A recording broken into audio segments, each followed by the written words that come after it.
Hello friends, welcome back to and no the doubt की video of this YouTube channel. तो आज के इस डाउट की वीडियो में हम दोबारा से देखने जा रहे हैं जेईई मेन का बहुत ही प्यारा सा क्वेश्चन, और ये क्वेश्चन हमारा चैप्टर लॉज ऑफ मोशन से है। तो कैसे करना है इस क्वेश्चन को देख लेते हैं आज की इस वीडियो में। सबसे पहले क्वेश्चन को पढ़ लेते हैं। क्वेश्चन से क्या बोल रहा है, when a lift is moving upward with acceleration of 5 metre per second square, then percentage change in the weight of the person in the lift is X%. If the lift is moving down with acceleration 5 meter per second square, then percentage change in the weight of same person is Y%. Then the ratio X upon Y is G is equals to 10 metre per second square हमें दे रखा है। Option हमारे पास है 1:1, 3:1, 1:3 और 3:4। अब कौन सा ऑप्शन करेक्ट होगा वो तो हम इसको जब सॉल्व करेंगे, जब इसको हम समझेंगे तो हमारा आ जाएगा। लेकिन इंपॉर्टेंट बात यहाँ पर ये है कि हमको इस क्वेश्चन को अच्छे से समझना है, उसके बाद ही हमें इसको अच्छे से सॉल्व करना है। तो चलिए बिना कोई देरी के करते हैं इस क्वेश्चन को सॉल्व। क्वेश्चन को सॉल्व करने से पहले आपको एक छोटा सा काम करना है। अगर आप चैनल पर नए हो तो चैनल को जरूर से सब्सक्राइब कर लेना, क्योंकि आपको इस चैनल पर ऐसे ही अच्छे जेईई के डाउट के वीडियोस मिलते रहते हैं। तो चलिए बिना कोई देरी के करते हैं इस क्वेश्चन को solve. So let's see how to solve this question now. Friends, question में हमसे जो बात की गई थी उसको हम डायग्राम से समझते हैं, ठीक है। तो देखिए हमसे क्या कहा गया है, हमारे पास कहा गया है कि ये एक लिफ्ट है। हम बना लेते छोटी सी डिब्बा तरह की लिफ्ट, ठीक है। ये हमारे पास हो गई हमारी लिफ्ट, ठीक है। अब क्या है कि भैया इसमें एक पर्सन है, कोई पर्सन है, कोई भी बॉडी है, वहां पर हमसे कहा गया है। अब क्या है कि भैया इस पर्सन का एक मास होगा, एक वेट होगा इसका, तो वेट उसका लग रहा होगा mg। ये तो जब भी रेस्ट पे होगी, जब भी लिफ्ट, जब भी mg लगना है, ठीक है। और इस पे एक जो सरफेस है, ये तो यहाँ से लगा mg सेंटर से इसके बॉडी के, और जो सरफेस से लगेगा वो क्या लगेगा, वो लगेगा हमारे पास नॉर्मल रिएक्शन, ठीक है, n। और अब हमसे क्या कहा गया है, जो केस 1 है, केस 1 में हमसे कहा गया है कि भैया अपवार्ड, तो मैं इसको अपवार्ड वाले के लिए बना लेता हूँ, ठीक है। अपवार्ड में हमसे क्या कहा गया है कि लिफ्ट अपवार्ड जाएगी, तब हमें बताइए कि इसका वेट क्या होगा, पर्सन का चेंज, ठीक है। तो देखिए अपवार्ड होगा तो इसका मतलब क्या है कि जो लिफ्ट का जो एक्सेलरेशन होगा ऊपर जाएगा, इतना क्लियर है। तो इसका मतलब क्या है कि जो ये पर्सन बैठा है इसका एक्सेलरेशन भी ऊपर होगा, m × a, ठीक है। तो अगर मैं यहाँ से देखूँ फॉर पर्सन, जो हमारे पास जो पर्सन है उसके लिए अगर मैं देखूँ, जो भी हमारे पास फोर्सेस है उनको बैलेंस करने की कोशिश करता हूँ, तो ये क्या हो जाएगा, normal reaction minus mg is equal to ma। क्यों लिखा है, क्योंकि देखिए हमें पता है कि नेट जो है मोशन वो ऊपर हो रहा है, तो इसलिए नॉर्मल रिएक्शन ज्यादा है और जो mg है वो कम है, तो normal reaction minus mg is equal to ma, ठीक है। तो यहाँ से अगर मैं देखूँ क्या हो जाएगा, नॉर्मल रिएक्शन हमारे पास आ जाएगी m × g + a, ठीक है।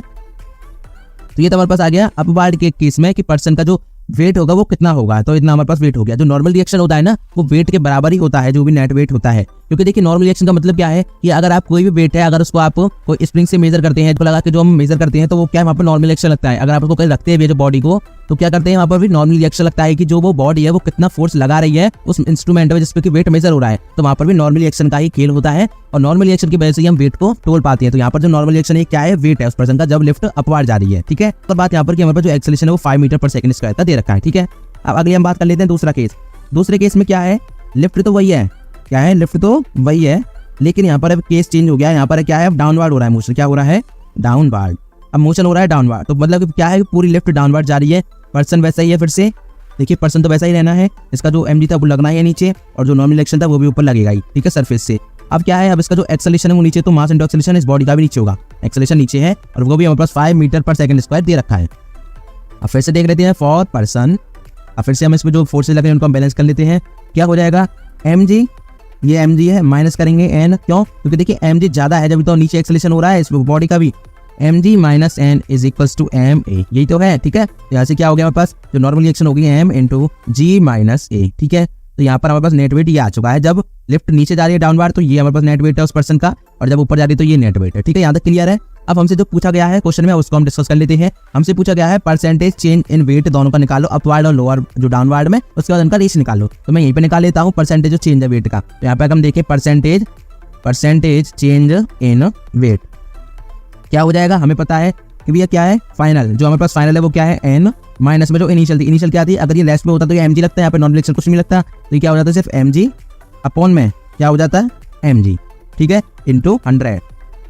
देखिए अगर इसको हम देखते हैं कि अपवार्ड था, आप यहाँ पे अगर हम रेस्ट की बात करते हैं तो रेस्ट में क्या होगा, रेस्ट में क्या होगा कि जो नॉर्मल रिएक्शन है और जो mg एक दूसरे को बैलेंस आउट कर जाएंगे, और जो n की वैल्यू क्या हो जाएगी, रेस्ट के केस में mg के बराबर हो जाएगी। तो यहाँ पर ये हो जाएगा n जो कि हमारे अपवार्ड के लिए माइनस में n रेस्ट में अपॉन में n रेस्ट, क्योंकि इनिशियल क्या था हमारे पास, रेस्ट वाला केस था, तो n रेस्ट हो जाएगा, और n की मैंने डायरेक्ट वैल्यू डाल दी mg। तो यहाँ पर कंफ्यूज नहीं होना है आपको, मैंने यहाँ पे नॉर्मल रिएक्शन ही यूज करना पूरे केस में। देखिए क्या किया है, पर और रिपीट कर देता हूँ। रेस्ट के मोड में क्या होगा, ये हमें पता है कि जो बॉडी होगा मूव नहीं कर रही ना, तो नॉर्मल रिएक्शन और एमजी बराबर हो जाएंगी। और यहाँ पर मैंने सीधे एमजी लिख दिया, यहाँ पर नॉर्मल रिएक्शन होता है रेस्ट के केस में, तो हमने लिखा नहीं है, डायरेक्ट मैंने एमजी लिख दिया। ठीक है, तो यहाँ पे कंफ्यूजन नहीं होना आपको। तो ये क्या हो जाएगा मेरे पास, नॉर्मल रिएक्शन की वैल्यू क्या थी, m g plus a minus m g upon m g into 100। ठीक है, यहाँ से मेरे पास क्या हो जाएगा, ये हो जाएगा m g plus m a minus m g upon m g into 100। ये तो होगा, तो एम जी से एम जी गया, एम ए बचा और एम जी बचा, तो एम से एम गया, तो ए अपॉन जी इंटू 100 बचा।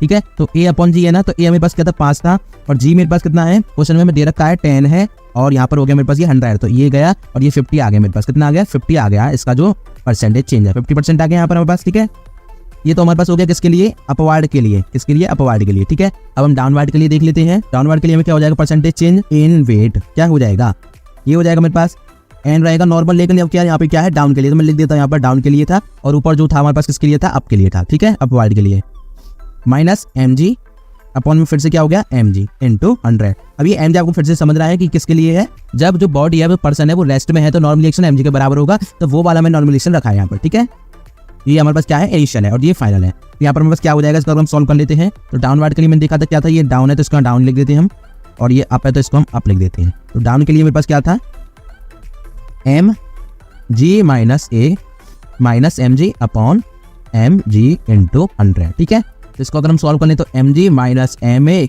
Minus m g upon m g, ये तो होगा, तो एम जी गया पूरा, और ये माइनस एम ए है तो एम गया इंटू 100। तो इसका अगर हम देखें तो क्या हो गया, फिर से हो गया माइनस ए अपॉन जी इंटू 100 है, जो कि फिर से हमारे पास कितना आ गया, माइनस के 50% आ गया। ठीक है, अब हमें पता है कि माइनस क्या है, सिर्फ डायरेक्शन बता रहा है, तो इसको हम लिखेंगे नहीं, हमें सिर्फ रेशियो दिख रहा है क्योंकि इनके परसेंटेज एरर का। तो माइनस का यहाँ पे सिर्फ एक आपको ध्यान रखना है कि डायरेक्शन के लिए है, तो माइनस को आपको कैलकुलेशन में आगे यूज नहीं करना है। ठीक है, तो हम यहाँ पे इसको हटा देंगे। तो हमारा जो इसका जो परसेंटेज चेंज आया, वो क्या आया, परसेंटेज चेंज इन वेट, वो आ गया मेरे पास यहाँ पर भी 50%। ठीक है, इतना क्लियर है। ये क्या है, ये सिर्फ शोज डायरेक्शन, ये डायरेक्शन बता रहा है, कुछ नहीं बता रहा, शोज डायरेक्शन। क्योंकि अगर हम अपवार्ड को पॉजिटिव ले रहे हैं तो डाउनवार्ड को हम ऑब्वियसली नेगेटिव लेंगे। अब देखिए क्वेश्चन हमसे क्या पूछा गया था, हमसे पूछा गया था रेशियो, तो देयरफॉर हम क्या कह देंगे, ratio of x and y, that is क्या हो जाएगा, x upon y is equals to 50/50, जो कि परसेंटेज थे दोनों। तो ये हमारे पास क्या आ गया, 1/1, दैट इज 1:1, ये हमारे पास इसका आंसर आ गया। ठीक है, तो ये हमारा इस क्वेश्चन का आंसर हो गया। When a body slides from rest, ठीक है, रेस्ट से स्लाइड कर रही है along a smooth inclined plane making an angle of 30 degree, कितने का एंगल है, 30 डिग्री का एंगल है। ठीक है, with the horizontal it takes time capital T when the same body, अब क्या कर रहे हैं, तो सेम बॉडी को क्या कर रहे हैं, फिर से स्लाइड कर रहे हैं down the rest along a rough incline। यहाँ पे देखना क्या है, ये रफ है और ये स्मूथ है, मतलब यहाँ पे फ्रिक्शन नहीं है, यहाँ पर फ्रिक्शन है। ठीक है, making the same angle, angle भी सेम है, और सेम डिस्टेंस है, डिस्टेंस भी सेम है, और रेस्ट से है ये। ठीक है, it takes time alpha t, बिल्कुल होगा भाई, टाइम ज़्यादा क्यों होगी, क्योंकि फ्रिक्शन आ गई यहाँ पर, ये अल्फा टाइम्स बढ़ जाएगा इसके, और जो अल्फा क्या है, जो 1 से बड़ा होगा। अब कोफिशिएंट निकालना है फ्रिक्शन का between the body and the rough plane is, हमें जो कोफिशिएंट फ्रिक्शन निकालना है ये हमारे पास कुछ इस फॉर्म में आएगा, और यहाँ पे हमारे पास एक्स वैल्यू में बतानी है। क्वेश्चन है ये हमारे पास किसका, जेमीन 2021 का, आपको नीचे दिखाई दे रहा होगा। ठीक है, ये वाला ये आपको यहाँ पे दिखाई दे रहा होगा थोड़ा बहुत, यहाँ पे अभी फिर से ऐड हो गया है। तो ये हमारा जेईई मेंस का 2021 का क्वेश्चन है। तो चलो अब इसको करते हैं सॉल्व।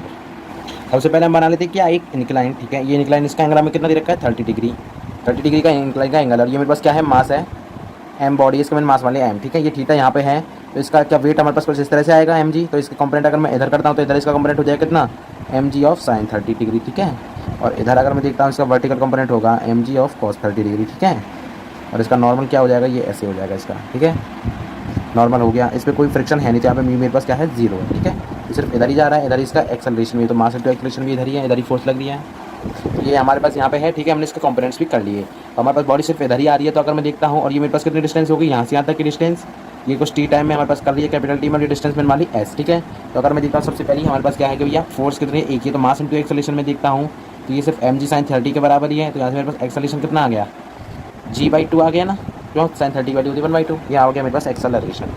अब हमें क्या करना है, अब मुझे देखने में डिस्टेंस इसकी कितनी होगी, s is equals to, second equation लगाते हैं ut, यू मेरे पास यहाँ पे क्या है 0, क्योंकि इनिशियली रेस्ट से आ रही है, ut तो 0 हो गया, तो हाफ a कितना है, g/2 इंटू में हाफ a इंटू टी का स्क्वायर, तो t हमारे पास कैपिटल टी हो गया, यहाँ से हो गया मेरे पास कितना, ये हो गया मेरे पास g/4, ये हो गया मेरे पास s। ठीक है, अगर मैं आप देखता हूँ दूसरे केस में क्या है, सेम है, बस यहाँ पर फ्रिक्शन आ चुका है, तो आपको ये भी पता चल जाएगा कि फ्रिक्शन से कितना फ़र्क पड़ना है। ठीक है, तो यहाँ से अगर मैं देखता हूँ, देखिए इसका वेट तो एम जी इधर ही लगना है, और फिर मैं इसके कंपोनेंट्स करता हूँ, तो ये मेरे पास होगा m g of cos 30 degree. ठीक है, इधर होगा एम जी ऑफ, ये इसके अलावा m g of sine 30 degree, और क्या है इसमें फ्रिक्शन लगेगा, जिसमें मेरे फ्रिक्शन की वैल्यू क्या है, ग्रेटर देन 1 है, ये बात क्लियर है ना। तो फ्रिक्शन इधर लगी, क्योंकि इधर ही जा रही है बॉडी, तो इसका मार्क्स इंटू एक्सेलरेशन भी इधर ही है, फोर्स इधर ही लग रही है, एक्सेलरेशन भी इधर है इसका। तो यहाँ से मेरे पास इसकी हो जाएगी म्यू इंटू एन, ये तो होती है मेरे पास जो फ्रिक्शन होती है, फ्रिक्शन फोर्स, ठीक है। और इसका नॉर्मल ये हो गया, ये एन क्या, ये नॉर्मल है। तो अगर मैं देखता हूँ तो वही वर्टिकल में तो बैलेंस हो ही रहा है। अगर मैं इसको वाई मान लूँ और इसको एक्स मान लूँ, तो एक्स वाई में तो मेरे पास बैलेंस हो रहा है, तो एन की वैल्यू मेरे पास यहाँ से कितनी आ गई, और यहाँ से यहाँ तक जो डिस्टेंस है वो अभी वही सेम है, सेम डिस्टेंस है, वो कितनी है एस है, और यहाँ पे जो टाइम लगा है क्या, वो लग गया अल्फा कैपिटल टी, ठीक है, इतना फर्क होगा बस। तो अगर मैं एन की बात करता हूँ तो ये मेरे पास एम जी ऑफ कॉस 30 जो होता है √3/2 हो गया। और यहाँ पे अगर मैं इसकी करता हूँ ये इधर बैलेंस करने की, तो अगर मैं बैलेंस करने की देखता हूँ तो देखिए इधर जा रही है ना बॉडी, तो मेरे पास क्या हो जाएगा एम जी साइन 30 डिग्री, ये ज़्यादा होगा किससे, म्यू इंटू एन से, जब तो जो एक्सेलरेशन वो इधर होगा, इधर बॉडी जाएगी। तो मैंने देखते हैं चलो, ये एम जी बाई 2 हो जाएगा, और माइनस ऑफ म्यू इंटू में एन कितना है, एम जी कॉस 30 ये हो गया मेरे पास, ये हो गया एम जी √3/2, ये मेरे पास मास इंटू एक्सेलरेशन है ही है। मास तीनों में कैंसिल आउट हो गया, बचा क्या जी माइनस म्यू √3, जी यहाँ पे जी भी है हमारे पास, ठीक है। और यहाँ पे कितना हो जाएगा, मैंने एलसीएम लेके 2 इधर भेजा 2 है, ठीक है, ये क्लियर है, यहाँ तक अब आपको क्लियर होगा, ठीक है। तो मेरे पास एक्सेलरेशन ये कौन सा आया, A2 एक्सेलरेशन है, ठीक है। ये मेरे पास कौन सा था, A1 था ऊपर वाला, और ये मेरे पास A2 एक्सेलरेशन है। यहाँ से मैं A2 अगर निकाल लेता हूँ तो ये कितना हो जाएगा, जी कॉमन लिया, G/2 एक साइड हो गया, 1 माइनस ऑफ म्यू √3 है, मेरे पास आ चुका है A2, क्लियर है। अब हम देखते हैं क्या डिस्टेंस तो भी सेम है ना, वो कितनी आ जाएगी इसकी इनिशियल वेलोसिटी, इसकी भी 0 है, हो जाएगा हाफ A2 इंटू A2 कितना मेरे पास G/2, 1 minus of second equation लगा दें म्यू √3 इंटू में टी स्क्वायर, टी मेरे पास कितना यहाँ पे अल्फा टी है, तो अल्फा टी का स्क्वायर हो गया। और ये दोनों एस, ये वाली एस और ये ऊपर वाली जो एस हमने निकाली, दोनों बराबर है, क्वेश्चन में गिवन है सेम डिस्टेंस कवर करनी है, तो मैं इनको दोनों को बराबर कर लेता हूँ, ये सेकंड और ये मेरे पास फर्स्ट इक्वेशन। तो ये फ्रॉम फर्स्ट एंड सेकंड अगर मैं देखता हूँ तो क्या हो जाएगा, हो जाएगा मेरे पास half into G/2 into t square is equals to half G/2 into 1 minus mu √3, मैंने इसको भी खोल लिया अल्फा स्क्वायर और टी स्क्वायर, ठीक है। तो टी स्क्वायर से टी स्क्वायर गया, G/2 से G/2 गया, 1/2 से 1/2 गया, बचा क्या था, इधर 1 हो गया, इधर क्या हो जाएगा 1 माइनस म्यू √3 इंटू में अल्फा स्क्वायर, इसको एक्सपेंड कर लेते हैं, तो ये हो जाएगा 1 alpha square minus mu √3 alpha square, ठीक है। हमें क्या निकालना है, यहाँ से म्यू निकालना है ना, तो चलो म्यू को निकाल लेते हैं। तो अगर हम म्यू को निकालते हैं तो 1 मिनट रुकिए, हाँ, तो म्यू को अगर मैं यहाँ से निकालूँ तो क्या हो जाएगा 1 माइनस अल्फा स्क्वायर, पहले अल्फा स्क्वायर को इधर भेज दिया, अपॉन में क्या हो जाएगा √3 ऑफ अल्फा स्क्वायर, वो किसके साथ माइनस के साथ, यहाँ पे म्यू बचा, तो इसको मैं माइनस के ऊपर भेज देता हूँ, तो मेरे पास म्यू आ रहा है alpha square minus 1 upon of √3 alpha, ठीक है, ये क्लियर है, मेरे पास म्यू आ गया। क्वेश्चन में हमें दे रखा था क्या है कि हमें इसको कंपेयर किसके साथ करना था, हमें कंपेयर करना था इसके साथ, देखिए ये क्वेश्चन में गिवन था मेरे पास 1/√x alpha square minus 1 upon alpha square, ठीक है, अल्फा स्क्वायर है, ठीक है, यहाँ पे अल्फा स्क्वायर आएगा, यहाँ पे भी अल्फा स्क्वायर, ये भी अल्फा स्क्वायर, ठीक है। ये इस तरह से मुझे कंपेयर करना था, तो यहाँ पे मेरे पास 1/√x क्या है 1/√3, और x की वैल्यू कितनी आ गई 3, यहाँ से अगर मैं देखता हूँ तो मेरे पास x की वैल्यू कितनी आ चुकी है 3, और ये हमारा इस क्वेश्चन का आंसर है। What is the angle of friction between two surfaces in contact if coefficient of friction is 1/√3? Option है 15 डिग्री, 30 डिग्री, 45 डिग्री और 60 डिग्री। कौन सा ऑप्शन करेक्ट होगा वो तो आपको स्क्रीन पे दिखाई दे रहा है 30 डिग्री, लेकिन ये आया कैसे उसको आज के इस वीडियो में अच्छे से जानेंगे, तो इसीलिए वीडियो को पूरा देखना, बिल्कुल भी स्किप मत करना। इस वीडियो में मैं सिर्फ आपको ये क्वेश्चन सॉल्व नहीं करूंगा, साथ के साथ मैं आपको बताऊंगा ये कोएफिशिएंट ऑफ फ्रिक्शन आता कैसे है, इसका थोड़ा सा छोटा सा डेरिवेशन है, उसको मैं आपको एक्सप्लेन करूंगा, तो इसीलिए वीडियो को पूरा देखना और बिल्कुल भी स्किप मत करना। चलिए क्वेश्चन को सॉल्व करते हैं। क्वेश्चन को सॉल्व करने से पहले अगर आपने अभी तक वीडियो को लाइक नहीं ठोका है तो वीडियो को लाइक जरूर से ठोक देना, और चैनल को सब्सक्राइब नहीं किया है तो चैनल को भी जरूर से सब्सक्राइब कर लेना। So let's see how to solve this question now. तो फ्रेंड्स क्वेश्चन में हमारे पास जो डेटा दे रखा है, जो हमसे पूछा गया उसको पहले लिख लेते हैं, उसके बाद हम इसमें जो कॉन्सेप्ट लग रहा है उसको हम जानेंगे, उसके बाद इस क्वेश्चन को हम सॉल्व करेंगे। देखिए क्वेश्चन का सॉल्यूशन बहुत ही छोटा सा है, लेकिन इसमें जो कॉन्सेप्ट मैं आपको बताऊंगा उसको आप अच्छे से समझ लेना, क्योंकि वो बहुत ज्यादा इंपॉर्टेंट है, ठीक है। तो चलिए सबसे पहले जो हमसे दे रखा है क्वेश्चन में वो हम देख लेते हैं। तो हमें दे रखा है क्या, कोफिशिएंट ऑफ फ्रिक्शन हमें दे रखा है, कोफिशिएंट ऑफ फ्रिक्शन जो कि अपना कितना है म्यू, इसको हम कहते हैं, ये हमें दे रखा है 1/√3, और हमसे पूछा क्या गया है, हमसे पूछा गया है एंगल ऑफ फ्रिक्शन, जिसको हम जनरली क्या लिखते हैं थीटा हम लिखते हैं, और ये हमसे पूछा गया है क्वेश्चन में, ठीक है। अब देखिए हमें क्या पता है, सबसे पहले हम इसका थोड़ा डेरिवेशन है उसको हम देख लेते हैं। तो ये एंगल थीटा आता कैसे है, देखिए हमारे पास क्या है, अगर ये ब्लॉक है जो क्वेश्चन में हमारे पास है, ठीक है, ये ब्लॉक है यहाँ पर, और ये रखा है एक सरफेस पर, इस तरह से ग्राउंड पर रखा है हमारे पास, तो इस पे एक नॉर्मल रिएक्शन लगेगी सरफेस की वजह से, बिल्कुल लगेगी। और यहाँ पर अगर म्यू है, इसका कोई फ्रिक्शन कांस्टेंट है, तो यहाँ पर एक फ्रिक्शन फोर्स लगनी है, बिल्कुल लगेगी। अगर मैं इस पे इधर फोर्स लगाता हूँ F, तो इस पे जो फ्रिक्शन इधर लगेगी F, ठीक है, S, और इस पे अपना वेट लगेगा mg इस ब्लॉक पे, इधर क्लियर है। अगर ये पॉइंट्स आपको क्लियर है तो देखिए अब यहाँ पर हम इसको क्या करेंगे, हमें यहाँ पे क्या निकालना है, फ्रिक्शन फोर्स निकालनी है ना। तो फ्रिक्शन फोर्स के लिए मैं क्या करूंगा, देखिए ये यहाँ से तो पास होगा, इससे सेंटर ऑफ मास से, तो कुछ इस तरह से होगा। तो मैं अगर इस वाले जो है फोर्सेस है इनको अगर मैं अलग बना लेता हूँ, तो इधर मेरे पास क्या है, एक नॉर्मल लग रही है, इधर मेरे पास है एफ कैपिटल फोर्स, और इधर देखिए ये वाली जो फोर्स है वो इस पे तो लग रही है, तो इधर ही तो लग रही है, ये मेरे पास कितनी है, फ्रिक्शन फोर्स एफ है। यहाँ तक क्लियर है, ठीक है। अब देखिए क्या है, जो ये फ्रिक्शन, ये जो फोर्स है हमने कैपिटल फोर्स लगाई है, ये हमने इस तरह से लगाई है कि जो ये ब्लॉक है ना, ये क्या करेगा, जस्ट एबल टू मूव, मतलब कि बिल्कुल थोड़ा सा ही चलेगा। मतलब कि उस इंस्टेंट पे होगा कि अगर मैंने उस फोर्स से थोड़ा सा भी ज्यादा फोर्स दे दिया तो ये ब्लॉक बहुत तेज चलेगा, और उस फोर्स पे हल्का सा मूव करेगा, हल्का सा ये ब्लॉक, ठीक है। तो ये फ्रिक्शन, ये जो हमारे पास फोर्स है इतनी है कि हमने क्या किया है, इस ब्लॉक को हल्का सा मूव कराया है। तो यहाँ पर क्या लगेगा, जो हमारी एफ एस होगी वापस क्या बन जाएगी, एफ मैक्सिमम। क्योंकि हमें पता भैया, जब भी कोई ब्लॉक या फिर कोई भी बॉडी अपने रेस्ट को तोड़ती है, हल्का सा आगे बढ़ती है, तो वहां पर सबसे ज्यादा फ्रिक्शन लगता है अगर वो किसी सरफेस पे रखी है जिसका कोई हमारे पास है कोफिशिएंट ऑफ फ्रिक्शन अगर दे रखा है, तो सबसे ज्यादा फ्रिक्शन लगता है वो होता है हमारे पास, सबसे ज्यादा फ्रिक्शन फोर्स होती है एफ मैक्सिमम, और इसकी वैल्यू होती है हमारे पास म्यू इनटू एन, जो जिस सरफेस है उस पर जो म्यू है उसका कोफिशिएंट ऑफ फ्रिक्शन इनटू में जो नॉर्मल रिएक्शन उस पे लगती है, ठीक है। इतना क्लियर है। और यहाँ पर बस mg लग रही थी, ये हमारे पास 4 चीजें थी तो मैंने यहाँ पे बना ली, ठीक है। इतना क्लियर है। देखिए हमें क्या है, हमें नॉर्मल रिएक्शन और जो ये एफ मैक्स है इनके बीच का हमें एंगल देखना है। तो अगर मैं देखूं इन दोनों का रिजल्टेंट, इन दोनों का अगर मैं रिजल्टेंट देखता हूं तो यहाँ पर कुछ रिजल्टेंट आएगा, बिल्कुल आएगा, वो मैंने लिख लिया एफ नेट लेट से, ठीक है। तो यहाँ पर जो एंगल बनेगा, मैं नॉर्मल साथ एंगल बना रहा हूँ थीटा, ठीक है, मैं वर्टिकल साथ एंगल बना रहा हूँ थीटा। तो ये जो tan थीटा आता है यहाँ पर, ये जो हमारे पास आता है tan थीटा, ये हमारे पास कितना आएगा, एफ मैक्सिमम, क्योंकि हमें पता है कि भैया परपेंडिकुलर अपॉन बेस होता है अपॉन में एन नॉर्मल। तो यहाँ से अगर मैं देखूँ तो ये एफ मैक्सिमम मेरे पास कितना हो जाएगा, म्यू इनटू एन अपॉन में एन, तो एन से एन गया, तो यहाँ से मेरे पास जो tan थीटा है वो कितना आ गया, म्यू आ गया। तो यहाँ से हमारे पास tan थीटा और म्यू में रिलेशन आता है, यानी कि थीटा एंगल ऑफ फ्रिक्शन और कोफिशिएंट ऑफ फ्रिक्शन में हम इस तरह से रिलेशन निकाल सकते हैं। ये छोटा सा तरीका है, आप कभी अगर भूल जाए तो इस तरह से आप निकाल सकते हैं, आप बड़ी आराम से इसको ड्राइव कर सकते हैं। देखिए मैंने कुछ भी नहीं किया, मैंने एक ब्लॉक लिया, उस पर एक फोर्स लग रही है जो कि इस तरह से लग रही है कि इस जो ब्लॉक है इसको हल्का सा मूव करा रही है, मतलब कि जो फ्रिक्शन है यहाँ पर हमें मैक्सिमम फ्रिक्शन लगानी है, तो हल्का सा मूव करेंगे ब्लॉक को, तो रेस्ट को तोड़ के हल्का सा मोशन में आएगा, तो वहाँ पे सबसे ज्यादा फ्रिक्शन लगती है वो होती है एफ मैक्स, और उसकी वैल्यू होती है म्यू इनटू एन, ठीक है। इसमें नॉर्मल रिएक्शन लग रही है, mg लग रही है, फ्रिक्शन फोर्स अपोजिट में लगेगी, ठीक है। तो यहाँ से हमने क्या किया, नॉर्मल रिएक्शन और फ्रिक्शन फोर्स के बीच में हमने क्या किया, इसका रिजल्टेंट देखा, और एंगल हमने किसके साथ लिया है, नॉर्मल साथ लिया है, थीटा वाला, ठीक है। अगर आप इसके साथ लेंगे तो यहाँ पर आपको थोड़ा सा चेंज होगा, बस ज्यादा फर्क नहीं पड़ेगा, ठीक है। तो आपको इस तरह से पूरा क्वेश्चन करना था, कभी भी कोई दिक्कत आए एंगल ऑफ फ्रिक्शन या कोफिशिएंट ऑफ फ्रिक्शन के रिलेशन में, तो आप इस तरह से उसको ड्राइव कर सकते हैं फटाक से। अब जो क्वेश्चन से पूछा गया था उसको हम देख लेते हैं। हमारे पास ये रिलेशन आ ही गया है, mu is equal to tan theta, तो हमें यही डालना है। देखिए म्यू की वैल्यू मैंने दे रखी है, तो म्यू की वैल्यू मेरे पास 1/√3 और tan थीटा मुझे निकालना ही था। tan थीटा आ गया मेरे पास 1/√3, तो थीटा ऐसे मेरे पास आ गया tan इनवर्स 1/√3, और ये तो हमें क्लियरली पता है थीटा ऐसे कितना होगा, थीटा यहाँ से मेरे पास हो जाएगा 30 डिग्री, ठीक है, क्योंकि हमें पता है tan ऑफ 30 डिग्री होता है 1/√3, और यही हमारे इस क्वेश्चन का आंसर हो गया। System shown below is in equilibrium. अब इक्विलिब्रियम में जो सिस्टम हमें दे रखा है, ये वाला जो शोन कर रहा है ना, तो ये क्या है, पूरा सिस्टम इक्विलिब्रियम है। ये नहीं, पहली लाइन ये है, find the acceleration of block m1। जो ये ब्लॉक m1 है इसका एक्सेलरेशन निकालना है कब, immediately after spring K2 is cut. जैसे ये जो स्प्रिंग है जो दूसरी वाली है कट हो जाएगी, तो जो m1 का एक्सेलरेशन होगा वो कितना होगा, तो वो हमें इसमें बताना है। ऑप्शन हमारे पास है 0 g, तीसरा है m1g अपॉन m2, और चौथा है m2g अपॉन m1। अब कौन सा ऑप्शन करेक्ट होगा वो तो जब इसको हम सॉल्व करेंगे वो हमें पता चल जाएगा, लेकिन इंपॉर्टेंट बात आपको ये समझनी है कि स्प्रिंग वाले क्वेश्चंस को आपको कैसे हैंडल करना है, इसलिए आपको वीडियो को अच्छे से देखना है। और अगर आपको कोई भी डाउट बचता है तो आप वीडियो को वहीं पे पॉज करके रिवर्स करके आप उसको आराम से देखेंगे, तो आपको सारे डाउट्स वहीं पे क्लियर हो जाएंगे। तो चलिए बिना कोई देरी की करते हैं इस क्वेश्चन को सॉल्व। क्वेश्चन को सॉल्व करने से पहले अगर आपने अभी तक चैनल को सब्सक्राइब नहीं किया है तो चैनल को जरूर से सब्सक्राइब कर लेना, और अगर आपने अभी तक वीडियो को लाइक नहीं ठोका है तो वीडियो को भी लाइक ठोक देना। So let's see how to solve this question now. Friends question में जो हमें डायग्राम दे रखा है उसको हम सबसे पहले बना लेते हैं, ठीक है। जो हमें फिगर दे रखा था, तो ये हमारे पास ऊपर एक सरफेस है, सीलिंग है, जिससे हमारे पास एक स्प्रिंग बंधी हुई है, ठीक है, इस तरह से। और यहाँ पर हमारे पास है m1 ब्लॉक, ठीक है, ये m1 ब्लॉक हो गया। इसके बाद इससे दूसरी स्प्रिंग बंधी हुई है इस तरह से, और इसमें यहाँ पर m2 ब्लॉक है। इतना क्लियर हो गया। ये इसका है K2 स्प्रिंग और ये K1 स्प्रिंग है, इतना भी क्लियर हो गया होगा, ठीक है। और हमें क्या देखा, ये जो पूरा सिस्टम है किसमें है, सिस्टम इज इन इक्विलिब्रियम। ये जो होल सिस्टम है वो किसमें है, इक्विलिब्रियम में है, यानी कि इसमें कोई भी एक्सटर्नल फोर्स नहीं लग रही है, इंटरनल सारी फोर्सेज है, कोई भी एक्सटर्नल नहीं है, इक्विलिब्रियम, ठीक है। ये हमें दे रखा है क्वेश्चन में, और हमसे पूछा क्या गया है उसको भी हम लिख लेते हैं।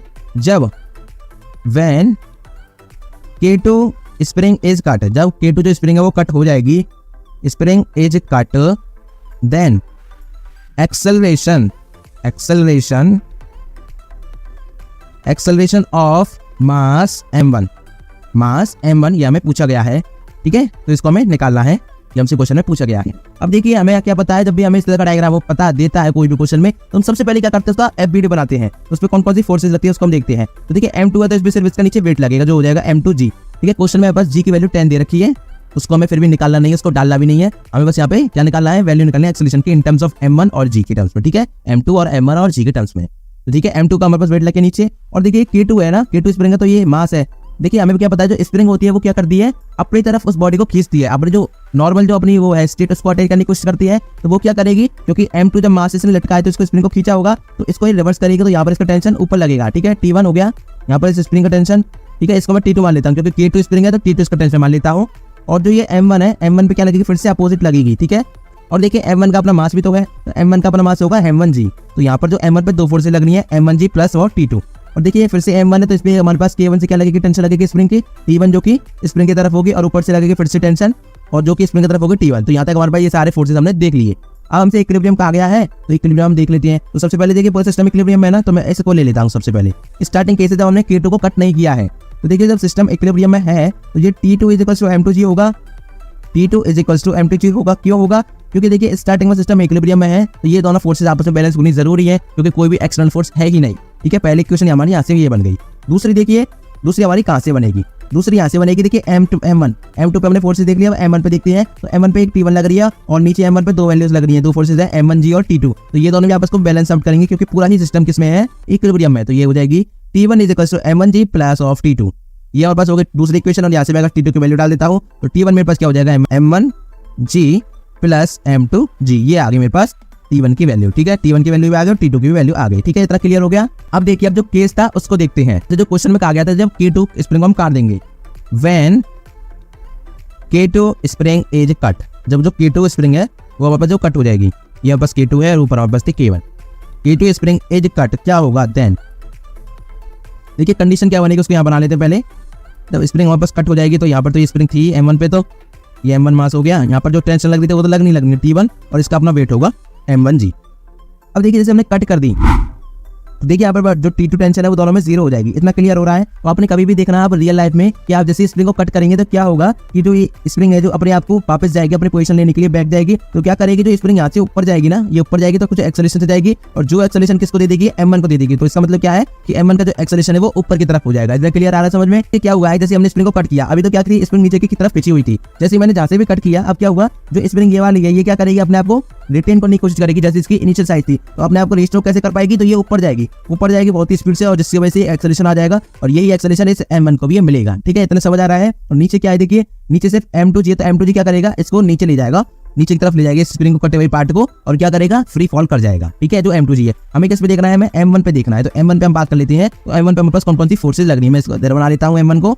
m1 पे एक तो हमारे पास लग रही है एक्सेलरेशन, दूसरा हमारे पास लग रही है इस पे टेंशन, और नीचे हमारे पास क्या है, इस पे अपना वेट है m1g। तीन चीजें लग रही है, ठीक है। तो देखिए यहाँ पे हम क्या करेंगे, तो यहाँ पे हम देखिए एक्सेलरेशन ऊपर हो रहा है ना, तो नेट एक्सेलरेशन ऊपर की तरफ है, तो क्या हो जाएगा, T minus m1g is equals to m1a। यही तो होगा क्योंकि एक्सेलरेशन ऊपर की तरफ है। अब क्या ये इक्विलिब्रियम में नहीं है, ठीक है। तो यहाँ से वापस क्या हो जाएगा, हमें क्या निकालना है, एक्सेलरेशन निकालना है ना। तो एक्सेलरेशन को मैं इधर रखता हूँ, ये हो जाएगा T की वैल्यू क्या थी हमारे पास, T जो टेंशन थी, और जो टेंशन की वैल्यू क्या थी हमारे पास, ठीक है। T कौन सा है, T1 है, क्या है T1 है, और T1 की वैल्यू हमने निकाल ली थी। T1 की वैल्यू क्या है, ये रही ऊपर m1g plus m2g minus m1g upon में m1, इतना ही तो होगा, ठीक है।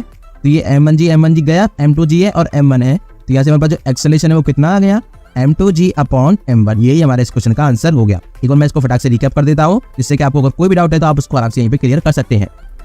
देखिए स्टार्टिंग में क्या था, क्वेश्चन में स्टार्टिंग में सिस्टम इक्विलिब्रियम में था, हमारे पास कुछ इस तरह से सिस्टम दे रखा था पूरा। पहली K1 स्प्रिंग थी, दूसरी K2 स्प्रिंग थी। अब हमने क्या देखा, देखिए m2 है और m1 दो वेट लगे हुए हैं, तो m2 का अपना वेट होगा और m1 का भी अपना वेट होगा, m1g और m2g। इसके बाद हमने देखा भी स्प्रिंग है, तो स्प्रिंग क्या करती है, वो अपनी तरफ से जो भी ऑब्जेक्ट है उसके अपोजिट में टेंशन लगा दी है। जो स्प्रिंग का जो टेंशन फोर्स होती है, यहाँ पर इसने T2 लगा दिया K2 ने, और ऊपर से लगा दिया T2 इस मास पे। और क्या किया, जो K1 वाली स्प्रिंग है उसने क्या किया, जो m1 है उस पे अपना T1 टेंशन लगाया, और ऊपर से भी सीलिंग पे भी T1 टेंशन लगा दिया। अब सिस्टम इक्विलिब्रियम में है, तो हमसे क्या है, हमें क्या पता है सिस्टम इक्विलिब्रियम में तो नेट फोर्स 0 होगी। तो मैंने पहले m2 पे देखा, तो T2 is equal to m2g आ गया, पहली इक्वेशन बन गई। और दूसरी अगर मैं देखता हूँ फिर m1 पे, तो T1 इज इक्वल टू क्या हो जाएगा, m1g प्लस ऑफ T2। तो यहाँ से मैंने देखा, तो T1 की वैल्यू मैंने निकाल ली, T2 की डाल के। इतना क्लियर हो गया। अब देखिए हमसे क्वेश्चन में जो पूछा गया था, हम फिर उस पे आ गए। तो ये तो K2 जो स्प्रिंग है कट कर दी मैंने, जो ये वाली स्प्रिंग है उसको मैंने कट कर दिया।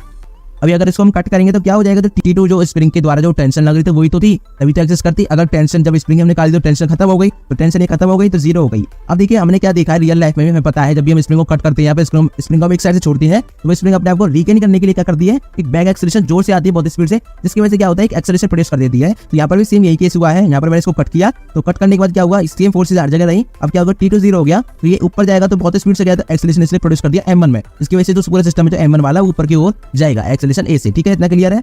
और जो नीचे वाला है उसमें पता है कि उसमें कोई टेंशन बची ही नहीं है, तो सिर्फ इसका जो वेट है वो है, तो वेट की वजह से क्या हो जाएगा, नीचे चला जाएगा, फ्री फॉल कर जाएगा। जो दूसरा मास है M2, हमसे पूछा गया था M1 के लिए कि भैया M1 पे क्या एक्सेलरेशन होगा, तो मैंने इसको इधर बना लिया है। M1 पे मेरे पास क्या एक तो एक्सेलरेशन हो रहा है इसका, और दूसरा क्या है, क्योंकि नेट एक्सेलरेशन किधर है, ऊपर की तरफ है, जो नेट एक्सेलरेशन है वो किधर है, ऊपर की तरफ है। तो यहाँ पर एक टेंशन इसकी लगी थी T1 और M1G, तो मैंने क्या कर दिया, T1 minus M1G is equals to M1, क्योंकि नेट एक्सेलरेशन ऊपर की तरफ है इसलिए हमने इस तरह से लिखा है। अगर नीचे होता तो M1G माइनस T1 कर देते। अब यहाँ से मैंने एक्सेलरेशन निकाल ली, T1 की वैल्यू डाल दी, तो अब बस एक्सेलरेशन भी आ गया। The magnitude of accelerations of blocks of mass 2 kg and 4 kg are respectively, pulleys and threads are massless, G is equal to 10 metre per second square. और ये हमारे पास सिस्टम दे रखा है जिसमें इधर 2 kg का ब्लॉक है और इधर 4 kg का एक ब्लॉक है, और ये ऊपर जो पुली से बंधे हुए हैं दोनों, और इन पे जो पुली पे जो फोर्स लग रही है नेट वो कितनी है, F नेट है हमारे पास 16 न्यूटन, लेकिन जो पुली के जो बीच में से जो फोर्स है वो कितनी है, 16 न्यूटन। ठीक है, और हमारे पास ऑप्शंस क्या क्या दे रखे हैं, A1 is equal to 5 metre per second square, A2 is equal to 2.5 metre per second square,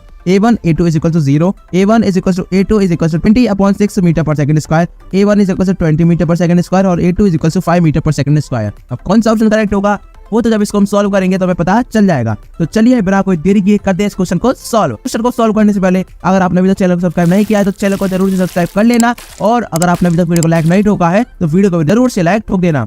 so let's see how to solve this question now. Friends, question में जो हमें डायग्राम दे रखा है, जो हमें फिगर दे रखा है उसको पहले बना लेते हैं, और जो हमसे पूछा गया है उसको हम लिख लेते हैं। तो फिगर हमारे पास क्या दे रखा है उसको हम बनाते हैं। तो यहाँ पर हमारे पास एक पुली है, ठीक है, और यहाँ पर इसमें एक ब्लॉक यहाँ पर लटका हुआ है 2 kg का इस तरह से, और ये हमारे पास एक बड़ा ब्लॉक है 4 kg का, वो इस तरह से लटका हुआ है। ठीक है, यहाँ तक क्लियर है। और हमें क्या दे रखा है कि इस पुली पे एक फोर्स लग रही है ऊपर की तरफ 16 न्यूटन की एक उसमें फोर्स लग रही है। यहाँ तक क्लियर है। और हमसे जो पूछा गया है वो क्या पूछा गया है, वो हमसे पूछा गया है कि एक्सेलरेशन बताना है कि जो ये ब्लॉक है, ये दोनों जो ब्लॉक है, तो इस पुली में फोर्स लग रही है 16 न्यूटन की ऊपर की तरफ, तो ये जो ब्लॉक है दोनों का जो एक्सेलरेशन होगा, तो 2 kg का ब्लॉक है इसके लिए मैं A1 रख रहा हूँ और इसके लिए मैं A2, तो ये दोनों हमें वैल्यूज निकालनी है। A1 एंड A2 की जो वैल्यू होगी वो कितनी होगी हमें ये बतानी है। ठीक है, अब देखिए मैंने यहाँ पर जो डायरेक्शन है एक्सेलरेशन दोनों की ही ऊपर ली है। अगर कोई भी हमारे पास क्या है एक्सेलरेशन की वैल्यू नेगेटिव आती तो इसका मतलब क्या है कि हमारी जो डायरेक्शन थी वो गलत थी, तो हम उसको नीचे लिख देंगे, बस इतना सा हमारे यहाँ पर चेंज होगा। ठीक है, तो चलिए इसको हम सॉल्व कर लेते हैं। तो देखिए हमें क्या पता है, स्प्रिंग बनी हुई है एक ब्लॉक से, अब पुली पे है, तो यहाँ पर पता है इसमें टेंशन लगेगी और इसमें भी वही सेम टेंशन T लगेगी। ठीक है, इतना क्लियर है। और हमें क्या पता है कि जो रिजल्टेंट होता है पुली पर, तो यहाँ पर जो टेंशन लगती है उसका रिजल्टेंट ऊपर आता है, और यहाँ पर कितना होता है 2T होता है। तो इसका मतलब क्या हो गया, 2T is equal to 16 Newton. क्यों, क्योंकि यहाँ पर कितनी फोर्स लग रही है 16 न्यूटन, तो ये 2T के बराबर होगी, बिल्कुल होगी। यहाँ से 2T की वैल्यू मेरे पास 60 आ गई, तो T की वैल्यू आ गई मेरे पास 30 न्यूटन। और हमें टेंशन पता चल गई भाई कि कितनी टेंशन होगी। अब देखिए ये दोनों ब्लॉक से इन पर अपना वेट तो लग रहा है, तो ये हो जाएगा 4G और ये हो जाएगा 2G। ठीक है, G हमारे पास कितना दे रखा है 10 metre per second square, question में हमें दे रखा है। तो देखिए हम पहले क्या करते हैं, जो 2 kg वाला ब्लॉक है उसको हम उठा लेते हैं इधर। ये हमारे पास 2 kg का ब्लॉक है, इसमें कौन कौन सी फोर्स लग रही है, एक तो इसका वेट है जो कि 2G, और इसमें एक टेंशन लग रही थी वो थी T, और जो कि हमारे पास 30 न्यूटन दे रखी है। ठीक है, और इसका एक्सेलरेशन मैंने किधर माना है, ऊपर की तरफ A1। तो यहाँ से मेरे पास क्या आ रहा है, यहाँ पर मेरे पास आ रहा है T minus 2G is equal to A1। ठीक है, तो यहाँ से टेंशन मेरे पास 30 है और G की वैल्यू मेरे पास 10 है, तो ये हो जाएगा 20 इज इक्वल टू A1। तो A1 की वैल्यू मेरे पास कितनी आ गई, A1 की वैल्यू मेरे पास आ गई 10 मीटर पर सेकंड स्क्वायर। यहाँ पर ये 2A होगा और यहाँ पर ये 2A होगा, तो यहाँ से मेरे पास जो A1 की वैल्यू आएगी वो आएगी मेरे पास 5 मीटर पर सेकंड स्क्वायर। ठीक है, देखिए एक्सेलरेशन लग रहा है ना इस पे, तो एक्सेलरेशन तो इसकी वजह से फोर्स लगेगी, और वो फोर्स कितनी होगी एक्सेलरेशन की वजह से, कितनी फोर्स होगी, मास इंटू एक्सेलरेशन, तो ये हो जाएगा 2 इंटू A1। इसमें एक फोर्स और लगनी है। ठीक है, ये एक्सेलरेशन की वजह से ये फोर्स लगी है, अलग फोर्स नहीं है, तो यहाँ पर ये हो जाएगा मेरे पास 2A1 T minus 2G is equal to 2A1। क्योंकि हम यहाँ फोर्स को देख रहे हैं, हम यहाँ पर फोर्स इधर लिखिए तो इधर ही फोर्स लिखनी चाहिए, मास एक्सेलरेशन नहीं लिख सकते, तो इसलिए यहाँ पर हमने मास का मल्टीप्लाई कर दिया और इसको हमने इस तरह से A1 निकाल लिया। ठीक है, यहाँ तो समझ आ गया। अब हम बात कर लेते हैं दूसरे फंडे की, जो कि हमारे पास था दूसरा जो ब्लॉक था वो कौन सा था 4 kg वाला, उसको हम देख लेते फटाक से। तो 4 kg पे कौन कौन सी फोर्सेज है, एक तो टेंशन लग रही है ऊपर, एक नीचे इसका 4G इसका वेट है, और इस पे एक्सेलरेशन भी हमने ऊपर लिया A2, तो इसमें भी एक्सेलरेशन की वजह से फोर्स लगेगी, वो हो जाएगी 4 इंटू A2। ठीक है, तो ये फिर से क्या होगा हमारे पास अब T minus 4G is equal to 4A2।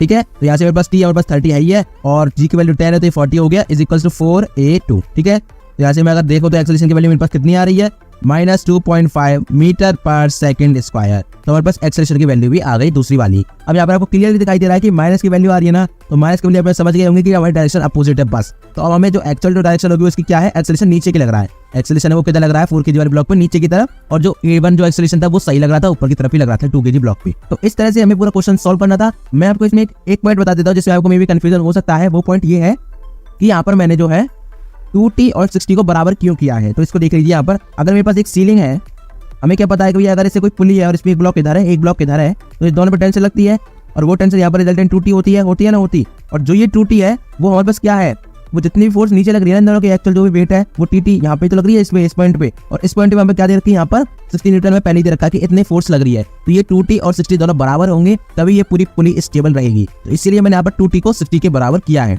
ठीक है। In the arrangement shown what is the normal reaction between the block ए, जिसका मास हमें दे रखा है 5 kg, एंड ग्राउंड, जो ग्राउंड है, और जो ब्लॉक ए है, ये वाला जो ब्लॉक ए है और ये ग्राउंड है, जो यहाँ पर जो नॉर्मल रिएक्शन लग रहा है जो ग्राउंड की वजह से इस ब्लॉक पर, वो कितना है वो हमें निकालना है, ठीक है। और ये हमें दे रखा है डायग्राम। यहाँ पर क्या हमारे पास एक ये क्या है, एक पुली है जो कि बंधी हुई है ऊपर से, और क्या है यहाँ पर एक 2 kg का बॉक्स है एक तो, और एक 5 kg का ब्लॉक है जो कि ग्राउंड पर पड़ा हुआ है। और हमसे क्वेश्चन में पूछा गया है कि जो ये ब्लॉक है और ये जो ग्राउंड है इनके बीच में एक कॉन्टैक्ट फोर्स लगती है जिसको हम नॉर्मल रिएक्शन कहते हैं, वो नॉर्मल रिएक्शन की वैल्यू हमसे पूछ रहा है, ठीक है। ऑप्शन हमारे पास है 50 न्यूटन, 20 न्यूटन, 30 न्यूटन और 0। अब कौन सा ऑप्शन करेक्ट होगा उसको तो हम जब इसको सॉल्व करेंगे तो आ जाएगा, पता चल जाएगा। लेकिन इंपॉर्टेंट बात यह है कि आपको इस तरह के क्वेश्चन को अच्छे से हैंडल करना आना जरूरी है, उनको अच्छे से पहले समझना आना जरूरी है, उसके बाद उनको सॉल्व करना जरूरी है। तो इसीलिए इस वीडियो को पूरा देखना, बिल्कुल भी स्किप मत करना। चलिए बिना कोई देरी के करते हैं इस क्वेश्चन को सॉल्व। क्वेश्चन को सॉल्व करने से पहले आपको एक छोटा सा काम करना है। अगर आप चैनल पर नए हो तो चैनल को जरूर से सब्सक्राइब कर लेना है, क्योंकि आपको इस चैनल पर ऐसे ही अच्छे जीके टाइप के वीडियोस मिलते रहते हैं। और अगर आपने अभी तक वीडियो को लाइक नहीं ठोका है तो वीडियो को जरूर से लाइक ठोक देना। So let's see how to solve this question now. Friends, question में जो डेटा हमें दे रखा है और जो हमको डायग्राम दे रखा है उसको हम पहले लिख लेते हैं, और उसके बाद हम देखेंगे कि हमसे क्या पूछा गया है और उसको भी हम फिर निकालेंगे। तो चलिए पहले जो डायग्राम है उसको बना लेते हैं, और जो हमें डिटेल्स दे रखी है उसको हम लिख लेते हैं। तो देखिए हमारे पास क्या डायग्राम दे रखा था। ये हमारे पास ऊपर सीलिंग है, ठीक है। यहाँ पर हमारे पास क्या है, एक पुली बंधी हुई है, एक सरफेस है ऊपर सीलिंग से, इस तरह से हिंज है, और यहाँ पर एक हमारे पास है, और एक यहाँ पर हमारे पास क्या है 2 kg का ब्लॉक इधर बंधा हुआ है, और इधर हमारे पास है 5 kg का ब्लॉक, ठीक है। ये बड़ा ब्लॉक है और ये हमारे पास पड़ा है ग्राउंड पर, ठीक है। ग्राउंड पे पड़ा है और यहाँ पर इससे स्ट्रिंग बंधी हुई है, और ये स्ट्रिंग यहाँ पर 2 kg पे, ठीक है। तो इस तरह से ये हमारे पास है। अब देखिए हमें पता है जो 2 kg तो इसका अपना वेट होगा जो हो जाएगा 2 × g mg होता है, और यहाँ पर 5 kg इसका अपना वेट होगा 5g। अब ये सरफेस से कनेक्ट है, बिल्कुल टच हुआ पड़ा है, तो ये 5 kg पे एक नॉर्मल रिएक्शन लगनी है, और जो नॉर्मल रिएक्शन कुछ इस तरह से लग जाएगी, n लग गई, ठीक है। और ये हमें पता है कि जो ब्लॉक है वो क्या है भैया, स्ट्रिंग से बंधा हुआ है, तो इसमें टेंशन T लगेगी, जो कि सेम टेंशन यहाँ पे लगेगी। क्यों, हमें पता है कि भैया एक स्ट्रिंग में सिर्फ एक ही टेंशन होती है, अगर वो आप किसी भी तरह से उसको बांध ले, ठीक है। अगर वो स्ट्रिंग सेम है ना तो उसमें टेंशन भी सेम रहनी है। तो यहाँ पर दोनों T हो गए, और हमें पता है इस पे क्या लगेगी 2T लगेगी, ठीक है। इसका रिजल्टेंट हमारे पास 2T ऊपर टेंशन लगेगी। अब देखिए हमसे जो पूछा गया है उसको हम देख लेते हैं। तो हमसे जो पूछा गया है ये नॉर्मल रिएक्शन की वैल्यू, तो n की हमसे वैल्यू पूछी गई है। तो देखिए ये जो सिस्टम है ये पूरा क्या है, इक्विलिब्रियम पे है। क्यों है, क्योंकि देखिए 5 kg है वो यहाँ पर सरफेस पे है, इस तरह से टच हुआ पड़ा है, और 2 kg यहाँ पर है, तो ये क्या कर रहा है, पूरा बैलेंस आउट हो रहा है, और ये पूरा सिस्टम क्या है, इक्विलिब्रियम पे यानी कि रेस्ट पे है, किसी में कोई भी एक्सेलरेशन नहीं हो रहा है। इस पॉइंट को आप यहाँ पे समझना जरूरी था। अगर आपने इस पॉइंट को यहाँ पे पकड़ लिया होता तो आपका ये क्वेश्चन बड़ी आराम से सॉल्व हो जाता, क्योंकि यहाँ पर कोई भी अलग से फोर्स की बात नहीं हुई है, और ना ही कोई यहाँ पे एक्सेलरेशन हमें दिख रहा है। तो इसीलिए यहाँ पर हमारे पास क्या है, पूरा जो सिस्टम है वो रेस्ट पे है। तो फिर हम क्या करेंगे, देखिए हम पहले फॉर 2 kg का हम एफबीडी बना लेते हैं। तो 2 kg इधर है, ठीक है। इसके ऊपर एक तो यहाँ लग रही है फोर्स टेंशन T, और इस पे एक नीचे 2g लग रहा है, बस और कुछ तो नहीं लग रहा। तो इसका मतलब क्या हो गया कि जो T है वो 2g को बैलेंस करेगा, तभी तो ये सिस्टम रेस्ट पर रहेगा, तभी तो ये पूरा जो है 2 kg वाला ब्लॉक भी रेस्ट पर रहेगा। तो इसलिए 2T = 2g हो गया, ठीक है पहला।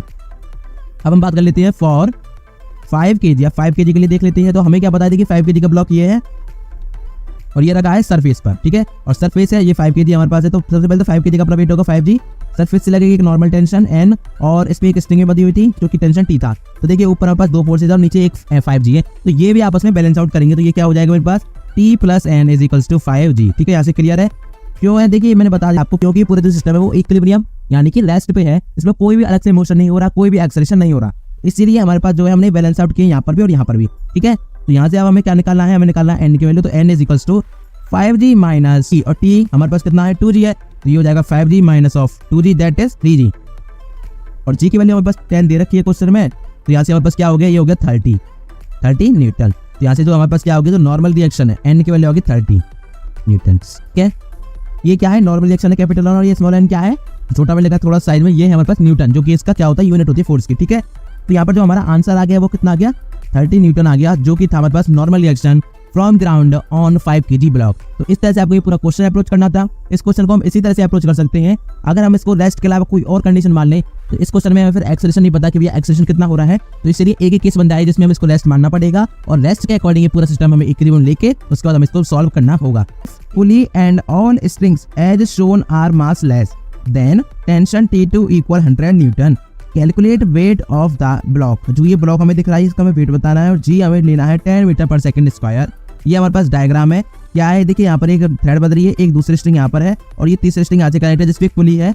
और पुली पे एक तरफ तो पुली किससे है, जो स्ट्रिंग है पुली पे वो तो ग्राउंड से कनेक्टेड है और दूसरी तरफ क्या है, यहाँ पर हमारे पास एक ब्लॉक है। तो इस ब्लॉक पे जो इतना वेट है, इस ब्लॉक का जो वेट है वो हमें कैलकुलेट करना है। और यहाँ पर एक छोटी सी ट्रिक क्या है कि जो पूरा सिस्टम है इक्विलिब्रियम में है, ये क्वेश्चन में हमें मेंशन नहीं कर रखा है, तो हमें ये पूरा क्वेश्चन पूरा जो है ये डायग्राम है जो भी सिस्टम है पूरा इक्विलिब्रियम में मान के ही करना होगा, नहीं तो ये क्वेश्चन नहीं होगा। ठीक है, और हमारे पास जो ऑप्शन है वो कौन कौन से 50 न्यूटन, 100 न्यूटन, 50√3 न्यूटन और 100√3 न्यूटन। आंसर हमारा कौन सा है 100 न्यूटन। कैसे आया उसको हम सॉल्व करेंगे तो आपको समझ आ जाएगा। तो चलिए बिना कोई देरी किए करते हैं इस क्वेश्चन को सॉल्व। क्वेश्चन को सॉल्व करने से पहले अगर आपने अभी तक वीडियो को लाइक नहीं ठोका है तो जल्दी से वीडियो को लाइक ठोक देना, और अगर आपने अभी तक चैनल को सब्सक्राइब नहीं किया है चैनल को भी जरूर से सब्सक्राइब कर लेना। So let's see how to solve this question now. तो फ्रेंड्स क्वेश्चन में हमारे पास जो डायग्राम दे रखा है पहले उस डायग्राम को बना लेते हैं, उसके बाद इस क्वेश्चन में जो हमसे पूछा गया है उसको भी हम लिख लेते हैं, फिर इस क्वेश्चन को हम सॉल्व करेंगे। देखिए डायग्राम हमारे पास क्या दे रखा है, तो ये हमारे पास क्या है, ऊपर एक सरफेस है, ठीक है, यहाँ पर सीलिंग है जिससे कि एक स्ट्रिंग तो इस तरह से बन रही है और ये दूसरी स्ट्रिंग है वो कुछ इस तरह से यहाँ पर बन रही है। ठीक है, ये हमारे पास यहाँ पर 30 डिग्री का एंगल बना रही थी और ये 60 डिग्री का एंगल बना रही थी। और यहाँ पर हमारे पास एक नई स्ट्रिंग बन रही है जो कि इस पे पुली लगी हुई है। ठीक है, इस तरह से पुली लगी हुई है और इस पुली पे एक स्ट्रिंग इधर है और एक स्ट्रिंग इधर है। इस साइड में क्या है, एक ब्लॉक है हमारे पास जिसका हमें क्या निकालना है, वेट हमें निकालना है।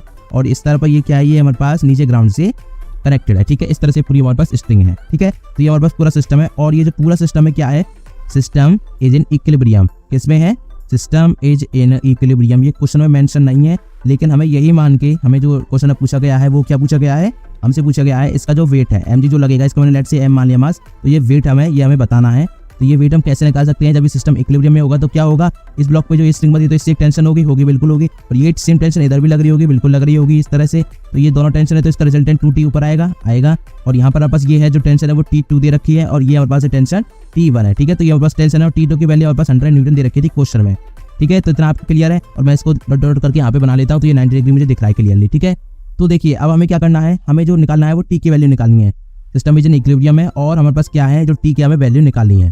ठीक है, टी की वैल्यू जो निकल जाएगी वही हमारे पास क्या हो जाएगी, वेट के बराबर हो जाएगी। क्यों, क्योंकि देखिए सिस्टम जब इक्विलिब्रियम में होगा तो जो टेंशन है और ये जो वेट है आपको बैलेंस आउट करेंगे तभी तो ये ब्लॉक यहाँ पे रुका रहेगा। ठीक है, तो इस तरह से हम यहाँ पर टेंशन निकालेंगे, फिर इसके बाद हम इसका वेट बता देंगे, जो टेंशन होगी वही इसका वेट हो जाएगा। चलिए अब इसको जो ये वाला जो डायग्राम है, ये जो हमने यहाँ पे अपना पॉइंट आउट किया है, इसको हम इधर बना दें थोड़ा सा एक्सपेंड करके। तो देखिए क्या क्या है हमारे पास, इधर ये है, यहाँ पर हमारे पास ये 60 डिग्री का एंगल है। ठीक है, और यहाँ पर हमारे पास ये है 30 डिग्री का एंगल। इतना क्लियर है। और यहाँ पर हमारे पास क्या था, फोर्स थी जो कि थी 2t। ठीक है, तो नेट फोर्स थी जो पुली पे है। और यहाँ पर देखिए हमारे पास क्या था, मैंने डॉट डॉट बनाया था, ये 90 डिग्री है, इधर भी 90 डिग्री है। तो देखिए ये 30, ये हमारे पास 90, तो ये कितना बच गया 60। ठीक है, और ये 60, तो ये 90 और ये हमारे पास कितना बच गया 30, तो ये टोटल ये भी 90 डिग्री का एंगल बन रहा है। इतना क्लियर है। तो देखिए मैं क्या करता हूँ, मैं यहाँ पर इसको इस तरह से यहाँ पर तोड़ देता हूँ कंपोनेंट्स फॉर्म में। तो ये अगर 30 है तो ये भी 30 हो जाएगा ऑल्टरनेट एंगल प्रॉपर्टी से, या फिर हम ऐसा भी कह सकते हैं कि ये पूरा 90 है तो 60 है तो 30 होगा ही होगा, ये 30 है तो ये भी 60 हो जाएगा। ठीक है, कोई सी प्रॉपर्टी से आप इसको देख सकते हैं। तो यहाँ पास आ गया 60 डिग्री और ये हो गया 30 डिग्री। इतना क्लियर है। तो देखिए हमारे पास यहाँ पर जो टेंशन थी वो कितनी थी, टेंशन थी T2 जो कि हमारे पास 100 न्यूटन दे रखी है। और यहाँ पर जो टेंशन है वो हमारे पास है T1। आप एरो को इधर बना ले या फिर इधर बना ले, कोई फर्क नहीं पड़ना है। किसी भी जब भी आप किसी पॉइंट को देख रहे हैं तो उससे अपोजिट आपको एरो बनानी है। क्यों, क्योंकि जो टेंशन होती है वो क्या होती है, हमेशा अपोजिट चलती है उस पॉइंट से। क्योंकि यहाँ पर जो पॉइंट होगा ये टेंशन क्या करेगी, इसको यहाँ से इधर खींचेगी, और अगर मैं यहाँ से देखता हूँ इस पॉइंट से तो इधर लगेगी। ठीक है, तो वो एरो से आपको बिल्कुल भी टेंशन नहीं लेनी है। ठीक है, तो देखिए क्या हो जाएगा, T2 है, मैं T2 का कॉम्पोनेंट इधर ले रहा हूँ, एक तो 30 डिग्री है तो क्या हो जाएगा, ये हमारे पास हो जाएगा T2 cos ऑफ 30 डिग्री। ठीक है, और जो ऊपर होगा वर्टिकल कॉम्पोनेंट वो हमारे पास कितना हो जाएगा, T2 sin ऑफ 30 डिग्री। ठीक है, ये हो गया। इधर देखते हैं अगर हम, तो देखिए इधर क्या हो जाएगा, T1 cos ऑफ 60 डिग्री, क्योंकि 60 डिग्री का एंगल है यहाँ पर, T1 जो है 60 के साथ एंगल बना रहा है इसके साथ, ये हो जाएगा T1 cos ऑफ 60 डिग्री। और जो ऊपर होगा फिर से क्या बनाएगा, यहाँ पर फिर से हमारे पास बना देगा T1 sin ऑफ 60 डिग्री। इतना क्लियर है। और नीचे हमारे पास यहाँ पर 2t था, यहाँ पर बस ये है दोनों। तो देखिए हमारे पास जो ऊपर है मैंने उसको y माना है और इधर मैंने साइड को x माना है, हॉरिजॉन्टल को x माना है और वर्टिकल को y माना है। ठीक है, इतना क्लियर है। तो अगर मैं देखूं अलोंग y, अगर मैं y के अलोंग देखता हूं तो मुझे क्या क्या दिख रहा है, ऊपर हमारे पास 2 फोर्सेज और नीचे एक फोर्स है।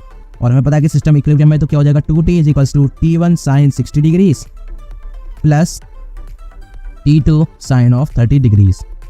ठीक है, तो देखिए हमारे पास एक और चीज़ दे रखी थी, मैं यहाँ पे लिख भी देता हूँ, उसको मैंने आपको पहले बता दिया है। T2 हमारे पास दे रखा है 100 न्यूटन। ठीक है, ये आपको ध्यान रखना है। और हमें निकालना क्या था, T निकालना था। इधर क्लियर है। अब देखिए तो क्या है हमारे पास, ये पहली इक्वेशन हो गई। अब दूसरी अब इधर देख लेते हैं, along x। हमें पता है along x भी सिस्टम इक्विलिब्रियम में होगा तो नेट फोर्स यहाँ पे भी 0 होगी। तो नेट फोर्स हमारे पास क्या है, ये दो फोर्सेज तो एक दूसरे को कैंसिल आउट करेंगे। तो यहाँ से हो जाएगा T1 cos of 60 degrees is equals to T2 cos of 30 degrees. ठीक है, तो अगर मैं यहाँ से देखूँ तो क्या हो रहा है, T1 cos 30 cos 60 होता है 1/2, इधर होता है T2 और cos 30 होता है √3/2। ठीक है, क्या होता है √3/2, तो 2 से 2 गया। और तो यहाँ से मैं अगर T1 की वैल्यू निकालूँ तो यहाँ से बस T1 की वैल्यू कितनी आ जाएगी, T2 इंटू √3। T2 √3 मेरे पास यहाँ से T1 की वैल्यू आ गई। T2 की वैल्यू हमें पता है 100 न्यूटन है। ठीक है, तो यहाँ पे हमें क्या निकालना है, सिर्फ T की वैल्यू निकालनी है, तो इसलिए T1 की वैल्यू निकाल नहीं रहा हूँ। तो T1 की वैल्यू कितनी हो जाएगी, T2 √3 मैं डाल देता हूँ, T2 इंटू √3 और साइन 60 डिग्री होता है मेरे पास कितना, √3/2। ठीक है, इतना क्लियर है।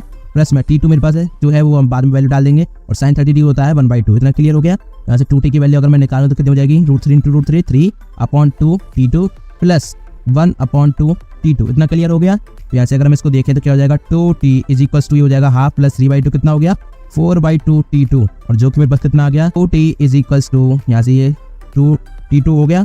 ठीक है, यहाँ से मेरे पास जो है कितना आ गया, T is equal to T2, T is equal to T2, ये हमारे पास आ गया। तो हमें क्या पता चला, जो टेंशन लग रही है उस ब्लॉक पे वो कितनी है, T2 के बराबर है, और वो हमारे पास कितनी दे रखी थी, 100 न्यूटन। तो हमारे पास जो T है, जो टेंशन है, वो हमारे पास कितनी आ गई, 100 न्यूटन। और जो T1 की वैल्यू मैं ऐसे देखूँ तो कितनी आ जाएगी, 100√3 न्यूटन। ठीक है, T2 की वैल्यू मैंने यहाँ पे डाल दी, T1 की हमारे पास वैल्यू भी आ गई। हमसे अगर T1 पूछा जाता तो हम ये बता देते हमसे, लेकिन जो टेंशन पूछी गई है और जो टेंशन है वो वेट के बराबर है उस ब्लॉक पे। देखिए हमारे पास क्या हो जाएगा, देयरफॉर जो वेट होगा, देयरफॉर हमसे जो क्वेश्चन में एक्चुअल पूछा गया था वो हम देख लेते हैं अब सीधा सीधा। देयरफॉर वेट ऑफ ब्लॉक जो कि हमारे पास किसके बराबर है, mg is equal to tension is equal to 100 newton. तो ये हमारा इस क्वेश्चन का आंसर हो गया है। तो आपको पूरा क्वेश्चन इस तरह से अप्रोच करना था। Force is applied on an object of mass 2 kg at rest on a frictionless horizontal surface as shown in the graph. The speed of object at t is equal to 1 second will be. Option हमारे पास क्या क्या है, 7.5 metre per second, 12.5 metre per second, 10 metre per second और 25 metre per second. अब कौन सा option correct होगा वो तो जब इसको हम सॉल्व करेंगे हमें पता चल जाएगा। लेकिन हमारे लिए इंपॉर्टेंट बात क्या है कि हमें जो ग्राफ दे रखा है इसको हमें समझना है कि भैया ग्राफ में एक्चुअली में चल क्या रहा है और हमसे पूछा क्या गया है। तो देखिए ग्राफ को समझ लेते हैं। यहाँ पर हमारे पास फोर्स है और यहाँ पर ये टाइम है। तो फोर्स और टाइम के बीच में ग्राफ प्लॉट हुआ है और यहाँ पर हमारे पास क्या क्या है, जब t इक्वल टू 5 सेकंड तक फोर्स है हमारे पास वो 20 न्यूटन तक रही है। उसके बाद क्या हुआ है, 5 से लेके 10 सेकंड का जो इंटरवल है वहां तक जो है हमारे पास फोर्स कितनी है, 10 न्यूटन है। हमारे पास ये दो कंडीशंस दे रखी हैं, इसके अलावा हमारे पास कुछ भी नहीं दे रखा। ठीक है, हमें क्या बताना है क्वेश्चन में, हमें बताना है कि speed of object at t is equal to 1 second. अगर आपको कोई भी दिक्कत हो रही है अभी क्वेश्चन समझने में तो आप आराम से इस वीडियो को पूरा देखना, आपको अच्छे समझ आ जाएगा और इस तरह के क्वेश्चन को आप बड़े ही आराम से कर लेंगे। क्वेश्चन को सॉल्व करने से पहले आपको एक छोटा सा काम करना है। अगर आप चैनल पर नए हो तो चैनल को जरूर से सब्सक्राइब कर लेना है और अगर आपने वीडियो को अभी तक लाइक नहीं ठोका है तो वीडियो को भी जरूर से लाइक ठोक देना है। So let's see how to solve this question now. तो फ्रेंड्स क्वेश्चन में हमारे पास जो डिटेल्स दे रखी है और जो हमें वहाँ पे ग्राफ दे रखा था, पहले उस ग्राफ को बना लेते हैं, उसके बाद इस क्वेश्चन को हम आगे सॉल्व करेंगे। ठीक है, तो देखिए सबसे पहले हमारे पास क्या क्या दे रखा है उसको हम लिख लेते हैं। तो हमारे पास दे रखा था मास दे रखा था, वो हमारे पास दे रखा था 2 kg। ठीक है, और हमारे पास क्या क्या रखा था, इनिशियल वेलोसिटी वो हमें क्या दे रखी थी, वो 0 दे रखी थी। कैसे पता है, हमसे क्वेश्चन में क्या कहा गया था कि वो रेस्ट पे है, तो रेस्ट का मतलब है इनिशियल वेलोसिटी 0। तो यहाँ लिख देता हूँ मैं रेस्ट। ठीक है, क्वेश्चन में गिवन था। और हमसे अब पूछा क्या गया है, हमसे पूछा गया है speed at t is equal to 1 second पे। तो 1 सेकंड पे हमसे स्पीड पूछी गई है। ठीक है, अब हमारे पास क्या दे रखा है उसको भी हम देख लेते हैं। एक और बात हमें दे रखी है वो हमारे पास है ग्राफ। तो ग्राफ को हम यहाँ बना लेते हैं। तो ये हमारे पास हो गया टाइम t और ये हो गया हमारे पास फोर्स f। ठीक है, और यहाँ पर ये हमारे पास 20 न्यूटन की फोर्स, फिर इसके बाद ये थोड़ा डाउन हुआ और फिर ये 10 न्यूटन की फोर्स। तो ये 20 न्यूटन और यहाँ पर ये हो गया हमारे पास 10 न्यूटन। ठीक है, और यहाँ पर ये हमारे पास हो गया 5 सेकंड और यहाँ पर ये हमारे पास हो गया 10 सेकंड। ठीक है, इसको मैं डॉट डॉट बना देता हूँ यहाँ पर, ये इस तरह से। ठीक है, समझ आ गया होगा आपको। तो ये हमारे पास ग्राफ दे रखा है क्वेश्चन में। अब हमसे पूछा क्या गया था, t is equal to 1 second पे। अब सबसे पहले हम देखते हैं कि फोर्स वर्सेस टाइम हमारे पास ग्राफ दे रखा है। तो देखिए हम क्या करेंगे, यहाँ पर हमें क्या पता है कि फोर्स इज इक्वल टू क्या होता है, change in linear momentum with respect to time. ये होता है, बिल्कुल होता है। तो यहाँ से मैं क्या निकाल सकता हूँ, मैं निकाल सकता हूँ change in momentum is equal to f dot dt। अब मैं क्या कर रहा हूँ, दोनों को इंटीग्रेट कर रहा हूँ। ठीक है, तो देखिए यहाँ से हमें क्या समझ आ गया कि इंटीग्रेशन जो dp है वो हमने क्या निकाल लिया, f डॉट dt निकाल लिया। और हमें कहाँ से कहाँ तक की स्पीड चाहिए, हमें चाहिए t is equal to 1 second. तो इसका मतलब जो लिमिट लगेगी वो 0 से 1 तक लगेगी। ठीक है, यहाँ तक क्लियर है। अब देखिए हमें क्या पता है, जो भी इंटीग्रेशन होता है वो इंटीग्रेशन का मतलब क्या होता है कि उतना एरिया, तो यहाँ पर 0 से 1 सेकंड है ना, तो यहाँ पर मैं 1 सेकंड लिख लेता हूँ कहीं पर भी, और इसको यहाँ से डॉट डॉट डॉट प्रेजेंट कर देते हैं। तो हमसे इस इंस्टेंट पे जो t इक्वल टू 1 सेकंड है, यहाँ पर हमसे क्या पूछी गई है, स्पीड पूछी गई है। ठीक है, तो हमें क्या करना है, जो ये एरिया है, इस एरिया को अगर हम निकाल लेते हैं तो ये एरिया हमारे पास क्या हो जाएगा, ये एरिया हमारे पास क्या हो जाएगा, ये हो जाएगा delta p is equal to integration होगा 0 से 1 f डॉट dt। और f डॉट जो dt है, अगर मैं इसको देखूँ इंटीग्रेशन के अंदर है, ये क्या है हमारे पास, एरिया अंडर, ये हमारे पास, इसको मैं नाम देता हूँ a b c और d। ठीक है, a b c d हमने इसका नाम दे दिया। तो area under curve a b c d, curve कह लो, या फिर हम कह सकते हैं सिंपल रेक्टेंगल, क्योंकि रेक्टेंगल शेप बननी है तो रेक्टेंगल ही लिख लेते हैं यहाँ पर। तो ये जो रेक्टेंगल का जो एरिया है वो ही है f डॉट dt, जो कि 0 से 1 के बीच की लिमिट है, ध्यान ये रखने वाली बात है। ठीक है, क्योंकि हमसे जो पूछा गया है वो t इक्वल टू 1 सेकंड में पूछा गया है, तो यहाँ पर लिमिट हमें 2 रखनी होंगी, तो एक 0 होगी स्टार्टिंग की और एक फाइनल होगी 1 सेकंड। यहाँ तक क्लियर है। अब देखिए चेंज इन मोमेंटम हमें पता है, तो चेंज इन मोमेंटम होता क्या है उसको भी हम देख लेते हैं। ये होता है हमारे पास, हमें पता है मोमेंटम क्या होता है, m into v, mass into velocity. तो चेंज है ना, तो मास तो एक ही रहना है और डेल्टा v हो जाएगा।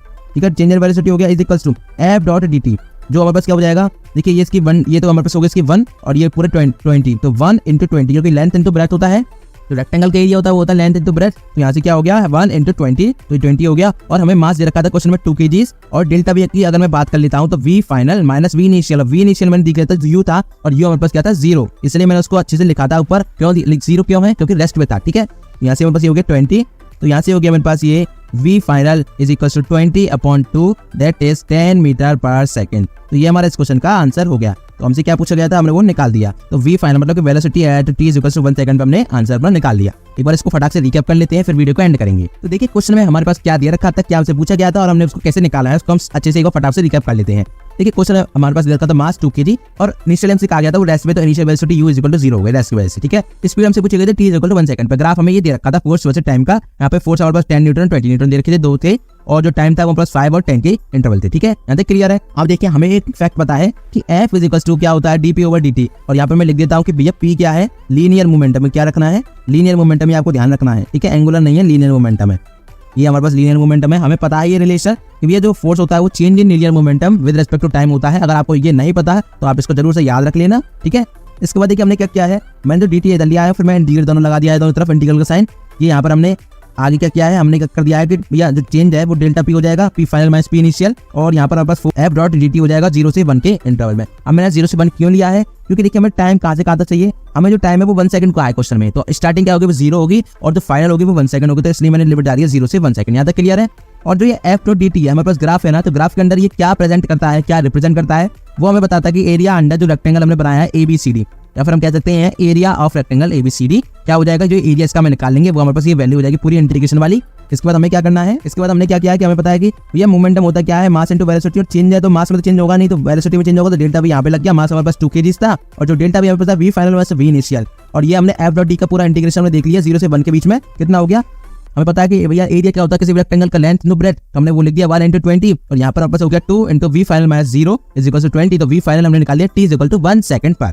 तो ये हमारे पास कितना आ गया 10 मीटर पर सेकंड, और यही इस क्वेश्चन का हमारा आंसर आ गया। At a certain moment of time acceleration of the block A is 2 meter per second square upward and acceleration of block B is 3 meter per second square upward. The acceleration of block C is masses of pulleys and string are negligible। और ये हमारे पास क्या दे रखा है, system दे रखा है जिसमें कि 2 पुलीज है, एक ये वाली पुली और एक दूसरी वाली पुली। तो जो पहली पुली है उस पे एक ब्लॉक है A, और जिसका एक्सेलरेशन में दे रखा था अपवार्ड में कितना 2 metre per second square acceleration है इस ब्लॉक का। और जो दूसरी पुली है जो कि इस एंड पे बनी है पहले वाली पुली के, उस पे भी हमारे पास 2 ब्लॉक हिस्सा है। पहले ब्लॉक में जो B है उसका जो हमें एक्सेलरेशन दे रखा है वो दे रखा 3 metre per second square upward, और जो एक्सेलरेशन से पूछा गया है ब्लॉक सी का, इसका हमें एक्सेलरेशन पूछा गया है कि इसका जो एक्सेलरेशन होगा वो कितना होगा, अपवर्ड होगा या डाउनवर्ड होगा। यहाँ पर आपको ऑप्शन दिखाई दे रहे होंगे, पहला है 5 metre per second square upward, 7 metre per second square upward, 8 metre per second square downward और 7 metre per second square downward. अब कौन सा ऑप्शन करेक्ट होगा वो तो जब इसको हम सॉल्व करेंगे तो आपको पता चल जाएगा। लेकिन इंपॉर्टेंट बात आपको यहाँ पर ये समझनी है कि इस तरह के क्वेश्चंस आते हैं तो आपको उनको कैसे हैंडल करना है। तो चलिए बिना कोई देरी के करते हैं इस क्वेश्चन को सॉल्व। क्वेश्चन को सॉल्व करने से पहले अगर आपने अभी तक चैनल को सब्सक्राइब नहीं किया है तो चैनल को जरूर से सब्सक्राइब कर लेना, और अगर वीडियो को लाइक नहीं ठोका है तो वीडियो को लाइक भी जरूर से ठोक देना। So let's see how to solve this question now. तो फ्रेंड्स क्वेश्चन में हमारे पास जो सिस्टम का जो हमें डायग्राम दे रखा है पहले उसको हम बना लेते हैं, और जो डिटेल्स हमें दे रखी है उसको हम डायग्राम में प्रेजेंट कर देते हैं कि कैसे कैसे क्या क्या डिटेल्स हमें दे रखी है। ठीक है, तो बना लेते हैं पहले डायग्राम को। तो क्या हमारे पास दे रखा था फिगर में, ये हमारे पास ऊपर एक सीलिंग है जिससे कि एक हमारे पास पुली बंधी हुई है इस तरह से, ठीक है। ये हमारे पास पुली होगी पहली वाली, इस पे एक ब्लॉक यहाँ पर है हमारे पास ए, ठीक है, इस तरह से। और यहाँ पर हमारे पास दूसरे में क्या है, एक और पुली बन रही है इस तरह से, ये हमारे पास दूसरी पुली हो गई। और इस पे एक ब्लॉक यहाँ पर है हमारे पास, और दूसरा ब्लॉक हमारे पास है यहाँ पर इस तरह से सी, ये सी हो गया, ये बी हो गया। इतना हमें क्वेश्चन में दे रखा है, ठीक है। और हमारे पास क्या दे रखा है, जो एक्सेलेरेशन जो ए ब्लॉक है इसका जो एक्सेलेरेशन में दे रखा है, मैं लिख देता हूँ a capital a is equals to 2 metre per second square. मैंने एरो बना दिया तो एक्सेलेरेशन किधर है, ऊपर है, अपवार्ड हमें दे रखा था क्वेश्चन में। और जो बी का एक्सेलेरेशन है वो कितना है, a b is equals to 3 metre per second square, ये भी हमारे पास किधर है, अपवार्ड है। और ये हमसे सी का एक्सेलेरेशन पूछा गया है तो मैं इसका एक्सेलेरेशन मान लेता हूँ a c is equals to question mark, ठीक है। और ये मैंने मान लिया डाउनवर्ड लेट से, ठीक है। तो देखिए मैं यहाँ पे क्या कर रहा हूँ, जो अपवार्ड है, अपवार्ड जो पोजीशन है मैं उसको पॉजिटिव ले रहा हूँ, तो ऑटोमेटिकली जो डाउनवर्ड होगी वो नेगेटिव हो जाएगी, ठीक है। तो डाउनवर्ड जो एक्सेलेरेशन होगा क्या हो जाएगा, नेगेटिव हो जाएगा, उसको हम नेगेटिव साइन के साथ लेके चलेंगे, ठीक है। अगर आप एक डायरेक्शन को अगर पॉजिटिव लेके चल रही हैं तो आपको दूसरी डायरेक्शन को नेगेटिव लेके ही चलना होगा, ठीक है। तो यहाँ तक क्लियर है। अब हम टेंशन की बात कर लेते हैं। देखिए सबसे पहले नीचे शुरू करते हैं। तो देखिए सी ब्लॉक है तो इसमें एक टेंशन लग रही होगी इस स्ट्रिंग की वजह से टी, और सेम टेंशन यहाँ पे लग रही होगी इस ब्लॉक बी पर भी, ठीक है। अब ये दोनों टेंशन है तो दोनों टेंशन मिलकर यहाँ पर पास इस पुली पे लग रही होंगी, दूसरी वाली पे कितना इस स्ट्रिंग में 2t हो जाएगा, और यहाँ पर भी सेम लगेगी 2t टेंशन, और जो ऊपर आएगी वो फाइनल कितनी हो जाएगी 4t हो जाएगी। क्या होता है इन दोनों का एड होके ऊपर हमारे पास नेट क्या होता है, टेंशन लगती है। ये क्लियर है आपको पुली वाला केस। यहाँ तक अगर आपको सारी बातें क्लियर है तो चलिए आगे चलते हैं। आगे हमें बस छोटा सा एक पॉइंट इसमें समझना है कि हमें क्या पता है। हमें सिर्फ अगर ये लाइन पता है, we know that sigma TI is equals to 0, मतलब कि अगर कोई भी सिस्टम है तो उसमें जो टेंशन और एक्सेलरेशन है, जितने भी ऑब्जेक्ट्स हैं उनका या फिर बॉडीज हैं, उन सब का टेंशन इनटू एक्सेलरेशन का अगर हम करते हैं उनको ऐड कर लेते हैं तो वो सब हमारे पास क्या आएगा, 0 आएगा। अगर वो सिस्टम किसमें है, इक्विलिब्रियम में है, उस पर कोई भी एक्सटर्नल फोर्स नहीं लग रही है, तो ये हमारे पास होता है एक फॉर्मूला कह सकते हैं हम इसको, ठीक है। तो ये रिजल्ट है, इसको आपको याद रखना है अगर आपको अभी तक नहीं पता था। अगर हम इसको अब हम अप्लाई कैसे करेंगे इसको हम देख लेते हैं कि कैसे हम रियल में अप्लाई इसको करेंगे। तो देखिए हमारे पास कितने ब्लॉक है, 1 2 3, तो यहाँ पे 3 समेशन लगेंगे, तो मैं लिख देता हूँ प्लस, दूसरा प्लस और तीसरा प्लस, और यहाँ पर हो जाएगा इज इक्वल्स टू 0। इतना क्लियर है, 3 है ना ब्लॉक बस उस पे। तो यहाँ पर टेंशन देखिए पहले में क्या है, पहले जो सी ब्लॉक है उस पे टेंशन टी है, लिख दिया टेंशन टी हो गई, क्योंकि देखिए ना टेंशन टी हो गई, और उसमें एक्सेलरेशन कितना है, एसी, मैंने उसका एक्सेलरेशन माना है तो टी इंटू एसी हो गया। अब यहाँ पर आपको ध्यान क्या रखना है कि एक्सेलरेशन हमने क्या है, नीचे की तरफ हमने माना है तो इसको हम नेगेटिव लेंगे, तो जो एक्सेलरेशन है वो माइनस का होगा, माइनस एसी, ठीक है, क्योंकि हमने ऊपर को अगर पॉजिटिव लिया है तो नीचे को बाय डिफॉल्ट में नेगेटिव लेना ही पड़ेगा, ठीक है। अब देखिए बी वाला है उसको हम देखते हैं, उसमें भी टेंशन कितनी लग रही है, टी लग रही है, ये वाली टेंशन, ठीक है। और इस पे एक्सेलरेशन कितना है, ए भी हमारे पास देखा 3 metre per second square upward, तो यहाँ पर हमें कुछ भी माइनस प्लस नहीं करना है, सिर्फ मल्टीप्लाई करना है 3 का, ठीक है। इतना क्लियर हो गया। और हमारे पास क्या बच गया, लास्ट हमारे पास एक्सेलरेशन ये है, और ये एक्सेलरेशन हमारे पास कितना है, एक्सेलरेशन दे रखा है इसका 2 metre per second square upward, और उस पर टेंशन देखिए, टेंशन है हमारे पास 2t, यहाँ पर आपको ध्यान रखना है 2t, तो इसकी टेंशन है 2t इंटू में 2, और यहाँ पर बस कुछ नहीं है, यहाँ पर आपको बस 2 ही प्लस लगाने, क्योंकि हमारे पास 3 ही ब्लॉक है, उसके अलावा कुछ भी नहीं है। तो यहाँ पर ये हमारे पास 0 के बराबर हो गया। तो यहाँ से अगर हम इसको सॉल्व करते हैं तो क्या हो जाएगा, minus T into a c plus 3t plus 4t is equal to 0। अब मैं क्या करता हूँ, इसमें से मैं जो है टेंशन को समय से कॉमन ले लेता हूँ, तो ये हो जाएगा minus a c plus 3 plus 4 is equal to 0। तो टेंशन इधर भेज देंगे, 0 हो जाएगा, इस 0 में डिवाइड करेंगे t 0/t, तो 0 हो गया। तो ये minus a c plus 3 plus 4 is equal to क्या हो गया, 0। ए सी की वैल्यू मेरे पास कितनी आ गई, ये आ गई मेरे पास 7 मीटर पर सेकंड स्क्वायर। तो हमारे जो एसी की वैल्यू कितनी आ गई, 7 मीटर पर सेकंड स्क्वायर। और यही हमसे क्वेश्चन में पूछा गया था, हमसे जो क्वेश्चन में पूछा गया था कि भैया एक्सेलरेशन बताओ सी ब्लॉक का, कि उसका एक्सेलरेशन कितना होगा, और हमने बिल्कुल सही माना। देखिए अगर यहाँ पर आपका नेगेटिव आ जाता तो इसका मतलब क्या था कि जो हमने जो डायरेक्शन मानी थी नेगेटिव वाली, तो वो अपोजिट हो गई। इसका मतलब जो ब्लॉक था वो कहाँ जाता, ऊपर की तरफ। आप कोई भी डायरेक्शन मान लीजिए, अगर आप यहाँ पे क्या मानते हैं, हमने डाउनवर्ड मारी, आप अपवर्ड मान सकते हैं इसको। अपवर्ड अगर मानेंगे तो यहाँ पर जो एक्सेलरेशन की वैल्यू आती है आपकी -7 मीटर पर सेकंड स्क्वायर आती, तो वहाँ पर आपको क्या करना होता है, आपको सिर्फ डायरेक्शन बतानी होती है कि डायरेक्शन रिवर्स है। आपने अपवर्ड मानी थी तो वहाँ पे डाउनवर्ड हो गया अगर नेगेटिव साइन आया है, और अगर आपने डाउनवर्ड मानी थी फिर भी नेगेटिव आया तो इसका मतलब वो है अपवर्ड डायरेक्शन में जा रहा है वो ब्लॉक, उसका एक्सेलरेशन क्या है, अपवर्ड डायरेक्शन में। लेकिन यहाँ पर बस पॉजिटिव आया है, तो इसका मतलब हमारा जो अनुमान था कि हमने डाउनवर्ड माना था एक्सेलरेशन, वो बिल्कुल सही है, और यही हमारे इस क्वेश्चन का करेक्ट आंसर हो गया। तो आंसर क्या हो गया, अगर हम एक्चुअल में देखा है तो ये हो जाएगा 7 metre per second square downward. ये हमारे पास एक्सेलरेशन हो गया किसका, ब्लॉक सी का, ठीक है। तो ये हमारे पास इसका फाइनल आंसर हो गया। A particle of mass m is moving on a circular path of radius r with a uniform speed v. Rate of change of linear momentum is, option हमारे पास है 0, independent of speed, proportional to r मतलब कि radius, और proportional to v square. कौन सा option correct होगा वो तो इसको जब हम समझेंगे तब हमको समझ आएगा और हमें पता चल जाएगा कौन सा ऑप्शन इसका करेक्ट हो जाएगा। क्वेश्चन हमसे क्या बोल रहा है, तो अगर मैं इसको एक लाइन में बताऊं तो एक पार्टिकल है जिसका मास m है, जो कि मूव कर रहा है सर्कुलर पाथ में, और उस सर्कुलर पाथ की रेडियस हमें r दे रखी है, और जो पार्टिकल मूव कर रहा है उसकी वेलोसिटी कितनी है, वो स्पीड अपनी कितने से चल रहा है, v से, उसकी जो स्पीड है वो v है, और हमसे पूछा गया है rate of change of linear momentum. तो चलिए बिना कोई देरी किए करते हैं इस क्वेश्चन को सॉल्व। क्वेश्चन को सॉल्व करने से पहले अगर आपने अभी तक वीडियो को लाइक नहीं ठोका है, जल्दी से वीडियो को लाइक ठोक देना, और अगर आपने अभी तक चैनल को सब्सक्राइब नहीं किया है तो चैनल को जरूर से सब्सक्राइब कर लेना। So let's see how to solve this question now. तो फ्रेंड्स, क्वेश्चन में हमारे पास क्या क्या रखा, सर्कुलर पाथ की बात की गई है। तो पहले सर्कुलर पाथ को बना लेते हैं, और हमसे फिर कहा गया है कि उसमें एक पार्टिकल है जो कि मूव कर रहा है, तो वो कैसे मूव कर रहा है उसको हम शो कर लेते हैं पहले डायग्राम में, ठीक है।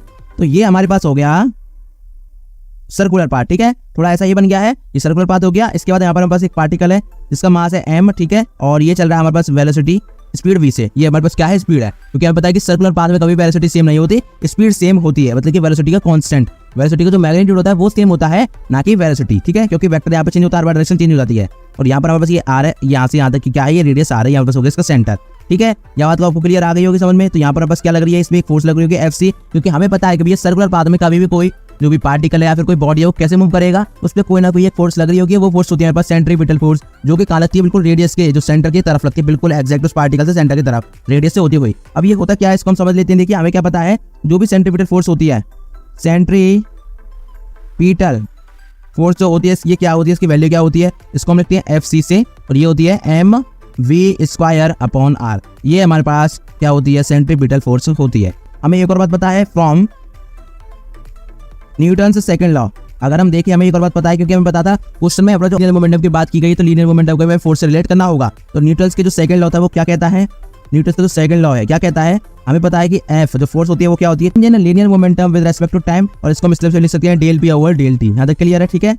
तो देखिए हमारे पास इसको मैं क्या लिख सकता हूँ, Fc है ना, Fc क्या एक फोर्स है, और जो फोर्स की इसके बराबर हो सकती है, बिल्कुल होगी, ठीक है, क्योंकि ये भी फोर्स है ये भी फोर्स है, तो मैं इसको यहाँ डाल सकता हूँ। तो ये क्या हो जाएगा, ΔP/ΔT is equals to mv²/r। यहाँ तक क्लियर हो गया। तो अगर मैं देखूँ तो ΔP कितना हो गया, ये हो गया mv²/r है, उधर ΔT आ गया, ठीक है।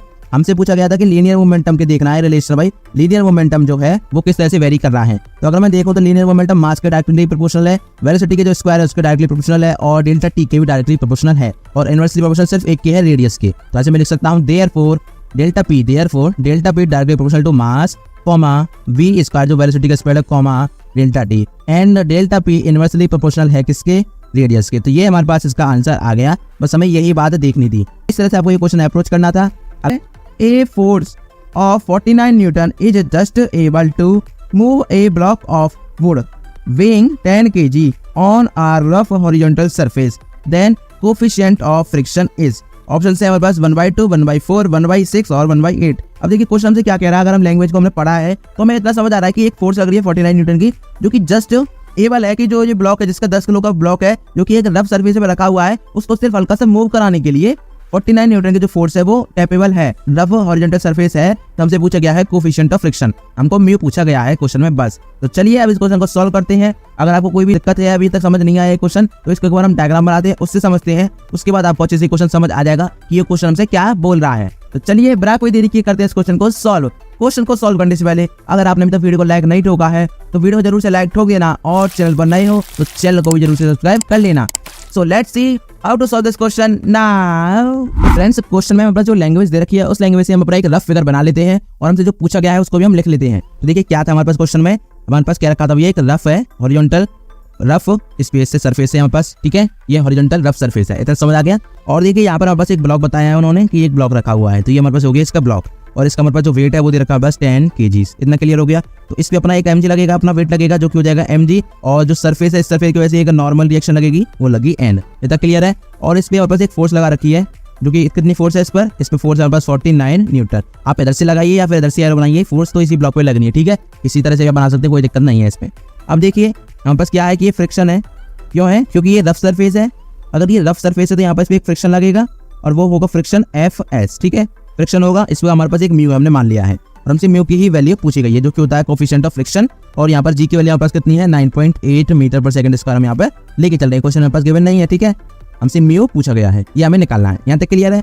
अब देखिए हमने जब लाइन पढ़ी थी, पहली लाइन में हमसे कहा गया था कि जो 49 न्यूटन की जो फोर्स है वो क्या है भैया, just able to move the block, जो भी वो ब्लॉक है उसको सिर्फ मूव करा रही है, हल्का सा, बहुत ही हल्का सा।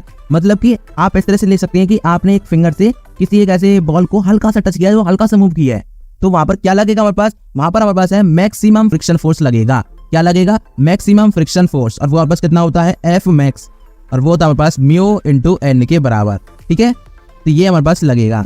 अब यही क्यों लगेगा मैं आपको बता देता हूँ। देखिए ये जस्ट एबल टू मूव कह रहा है ना, तो इसका मतलब उसने रेस्ट जो है, रेस्ट में थी बॉडी, पूरी ब्लॉक था, उसको हल्का सा मूव कराया है। तो इसका मतलब क्या है कि पूरी फ्रिक्शन फोर्स लग गई है, उससे थोड़ा सा ज्यादा हमारी जो फोर्स है, जो ये F49 न्यूटन है, ये थोड़ी सी ज्यादा लगी है, जिसकी वजह से ये जो ब्लॉक है हल्का सा मूव किया है, जस्ट एबल टू मूव। तो यहाँ पर आपको इस बात को पकड़ना था। अगर आपने इस लाइन को समझ लिया होता तो आपका ये F मैक्स आता है फ्रिक्शन और mu/n हो जाता। इसके बाद आपको सिंपल क्वेश्चन करना है, उसके बाद आपको पोजीशन को आपको बैलेंस आउट कर देना है, ठीक है। अब देखिए जस्ट एबल टू मूव है ना, तो इसका मतलब क्या है कि इसमें कोई भी एक्सेलरेशन होगा नहीं, तो एक्सेलरेशन तो इसमें 0 है, लेकिन जो फ्रिक्शन फोर्स लगेगी F मैक्स में, स्मॉल f से लिख रहा हूं फ्रिक्शन फोर्स को, ये हो जाएगी मेरे पास mu/n। अब देखिए अब मैं क्या करना है, बस अब मुझे क्या करना है, इन हॉरिजॉन्टल डायरेक्शन, क्योंकि इसमें कोई भी एक्सेलरेशन है नहीं बाहर का, तो इसमें एक्सटर्नल फोर्स भी कोई नहीं है, जो भी है सारी इंटरनल फोर्सेज है वो एक दूसरे को कैंसिल आउट कर जाएंगी, या फिर ऑलमोस्ट वो इंटरनल है, बाहर से कोई भी नेट एक्सटर्नल फोर्स है नहीं इस ब्लॉक पे। तो अंदर की जो फोर्सेज होती है तो उनके लिए हमारे पास क्या होता है, सिस्टम इक्विलिब्रियम में ही होता है, जब तक बाहर से कोई एक्सेलरेशन ना हो पूरी बॉडी पर, या फिर बाहर से कोई फोर्स ना हो, ठीक है, एक्सटर्नल वाली। तो इन हॉरिजॉन्टल डायरेक्शन में अगर हम देखें तो क्या हो जाएगा, देखिए F minus F max is equals to 0, ठीक है, क्योंकि एक्सेलरेशन 0 है तो कोई भी एक्सेलरेशन नहीं है इसमें, क्योंकि हल्का सा मूव किया है, जस्ट एबल टू मूव का है, ठीक है। तो यहाँ पर क्या हो जाएगा, F is equals to F max, friction जो मैक्स लगेगी, और यहाँ से मेरे पास F is equals to mu/n हो जाएगा। तो यहाँ से अगर मैं म्यू की वैल्यू निकाल लूँ कितना हो जाएगा, F की वैल्यू 49 थी, और हमारे पास n की वैल्यू, अब देखिए n कैसे आएगा, n हम निकालेंगे यहाँ से वर्टिकल से, इधर लिख लेते हैं, इधर लिख लेते हैं इसको, इन वर्टिकल डायरेक्शन। अब वर्टिकल डायरेक्शन में पास सिर्फ दो ही फोर्सेज है, एक तो इसका वेट लग रहा है, इसकी नॉर्मल एक्शन, उसके अलावा कुछ भी नहीं है। तो इसमें मेरे पास सिस्टम इक्विलिब्रियम में रहना है, तो वर्टिकल डायरेक्शन में हम क्या करेंगे, वर्टिकल डायरेक्शन में हमारे पास क्या हो जाएगा, normal reaction is equals to mg, और g की वैल्यू मेरे पास कितनी है, 9.8 है, तो m हमारे पास 10 है, तो 10 × 9.8, तो यहाँ से मेरे पास आ गया ये 98 न्यूटन, क्या आ गया, नॉर्मल फोर्स आ गई, नॉर्मल रिएक्शन आ गई। इतना क्लियर हो गया यहाँ तक। तो ये हमारे पास इधर क्लियर है, तो हम यहाँ पे n की वैल्यू डाल देते हैं, तो यहाँ पर कितनी हो जाएगी, 98 हो जाएगी। तो यहाँ से मेरे पास जो म्यू की वैल्यू है वो कितनी आ गई, 1/2 या फिर 0.5, अब कुछ भी हो सकती है, जो भी हमारा ऑप्शन मैच कर रहा था हमारा था 1/2, तो 1/2 हमारे इस क्वेश्चन का आंसर हो गया, ठीक है। देखिए कुछ भी नहीं किया है, मैं आपको थोड़ा सा रिकैप कर देता हूं फटाक से। हमारे पास एक ब्लॉक था जिसपे एक फोर्स लगी थी 49 न्यूटन की, और ये ब्लॉक है रफ सरफेस पे रखा है, और इसका जो वेट है वो हमने नीचे लगा दिया, नॉर्मल रिएक्शन लगेगी ऊपर, तो ये दोनों आपस में बैलेंस आउट कर जाएंगे, तो ये दोनों आपस में बराबर हो गए, क्योंकि नेट फोर्स 0 है तो हम दोनों को बराबर कर सकते हैं। अब रही बात है ये फ्रिक्शन फोर्स है और ये है फोर्स जो एक्सटर्नल लगा रखी है हमने, तो ये दोनों क्या है, जो ये फोर्स है ना 49 न्यूटन, ये just able to move the block, मतलब कि हल्का सा मूव कर रही है इस ब्लॉक को। इसका मतलब क्या है कि वो हल्का सा मूव करेगी, थोड़ा सा ब्लॉक आगे चलेगा और वहाँ पे रुक भी सकता है, लेकिन जिस मोमेंट है वो रेस्ट मोशन को तोड़ेगा, तो वहाँ पर जो फ्रिक्शन लगेगी सबसे ज्यादा लगेगी। क्यों? क्योंकि जस्ट एबल टू मूव हम करा रहे हैं ना, तो उस मोमेंट में सबसे ज्यादा फ्रिक्शन लगेगी, उस फ्रिक्शन को तोड़ना होगा, जिसकी वजह से ये जो ब्लॉक है ये रेस्ट को तोड़ के मोशन में आएगा अपने, ठीक है। तो मोशन में आएगा, तो इसीलिए हमने यहाँ पर एक्सेलरेशन ऑलमोस्ट 0 किया है, कि बिल्कुल हल्का सा मूव किया है, इसमें एक्सेलरेशन नहीं होगा, तो इसीलिए हमारे क्या लग जाएगा, F मैक्सिमम हो जाएगा mu/n। और फिर हमने हॉरिजॉन्टल डायरेक्शन में देख लिया कि कोई और एक्सटर्नल फोर्स है नहीं, ये दो ही फोर्स है, तो ये आपस में बैलेंस आउट कर जाएंगी, तो F is equal to F max हो गया, F की वैल्यू mu/n, तो म्यू की वैल्यू मेरे पास ऐसी आ गई। हमने वर्टिकल डायरेक्शन में देख लिया था कि नॉर्मल रिएक्शन mg के बराबर है, तो 98 न्यूटन आ गया, हमने म्यू ऐसे निकाल लिया 1/2 0.5। तो इस तरह से हमें पूरा क्वेश्चन करना। A circular track of radius 600 meter is to be designed for vehicles passing at an average speed of 54 km per hour. The required angle of banking is, option हमारे पास है tan inverse 3/40, tan inverse 3/20, tan inverse 3/16 और tan inverse 3/80। कौन सा option correct होगा वो तो इसको जो हम सॉल्व करेंगे हमें पता चल जाएगा, लेकिन इंपॉर्टेंट बात आपको यहाँ पर ये समझनी है कि आपको एंगल ऑफ बैंकिंग कैसे निकालना होता है, वो आपको इस वीडियो में सीखना है,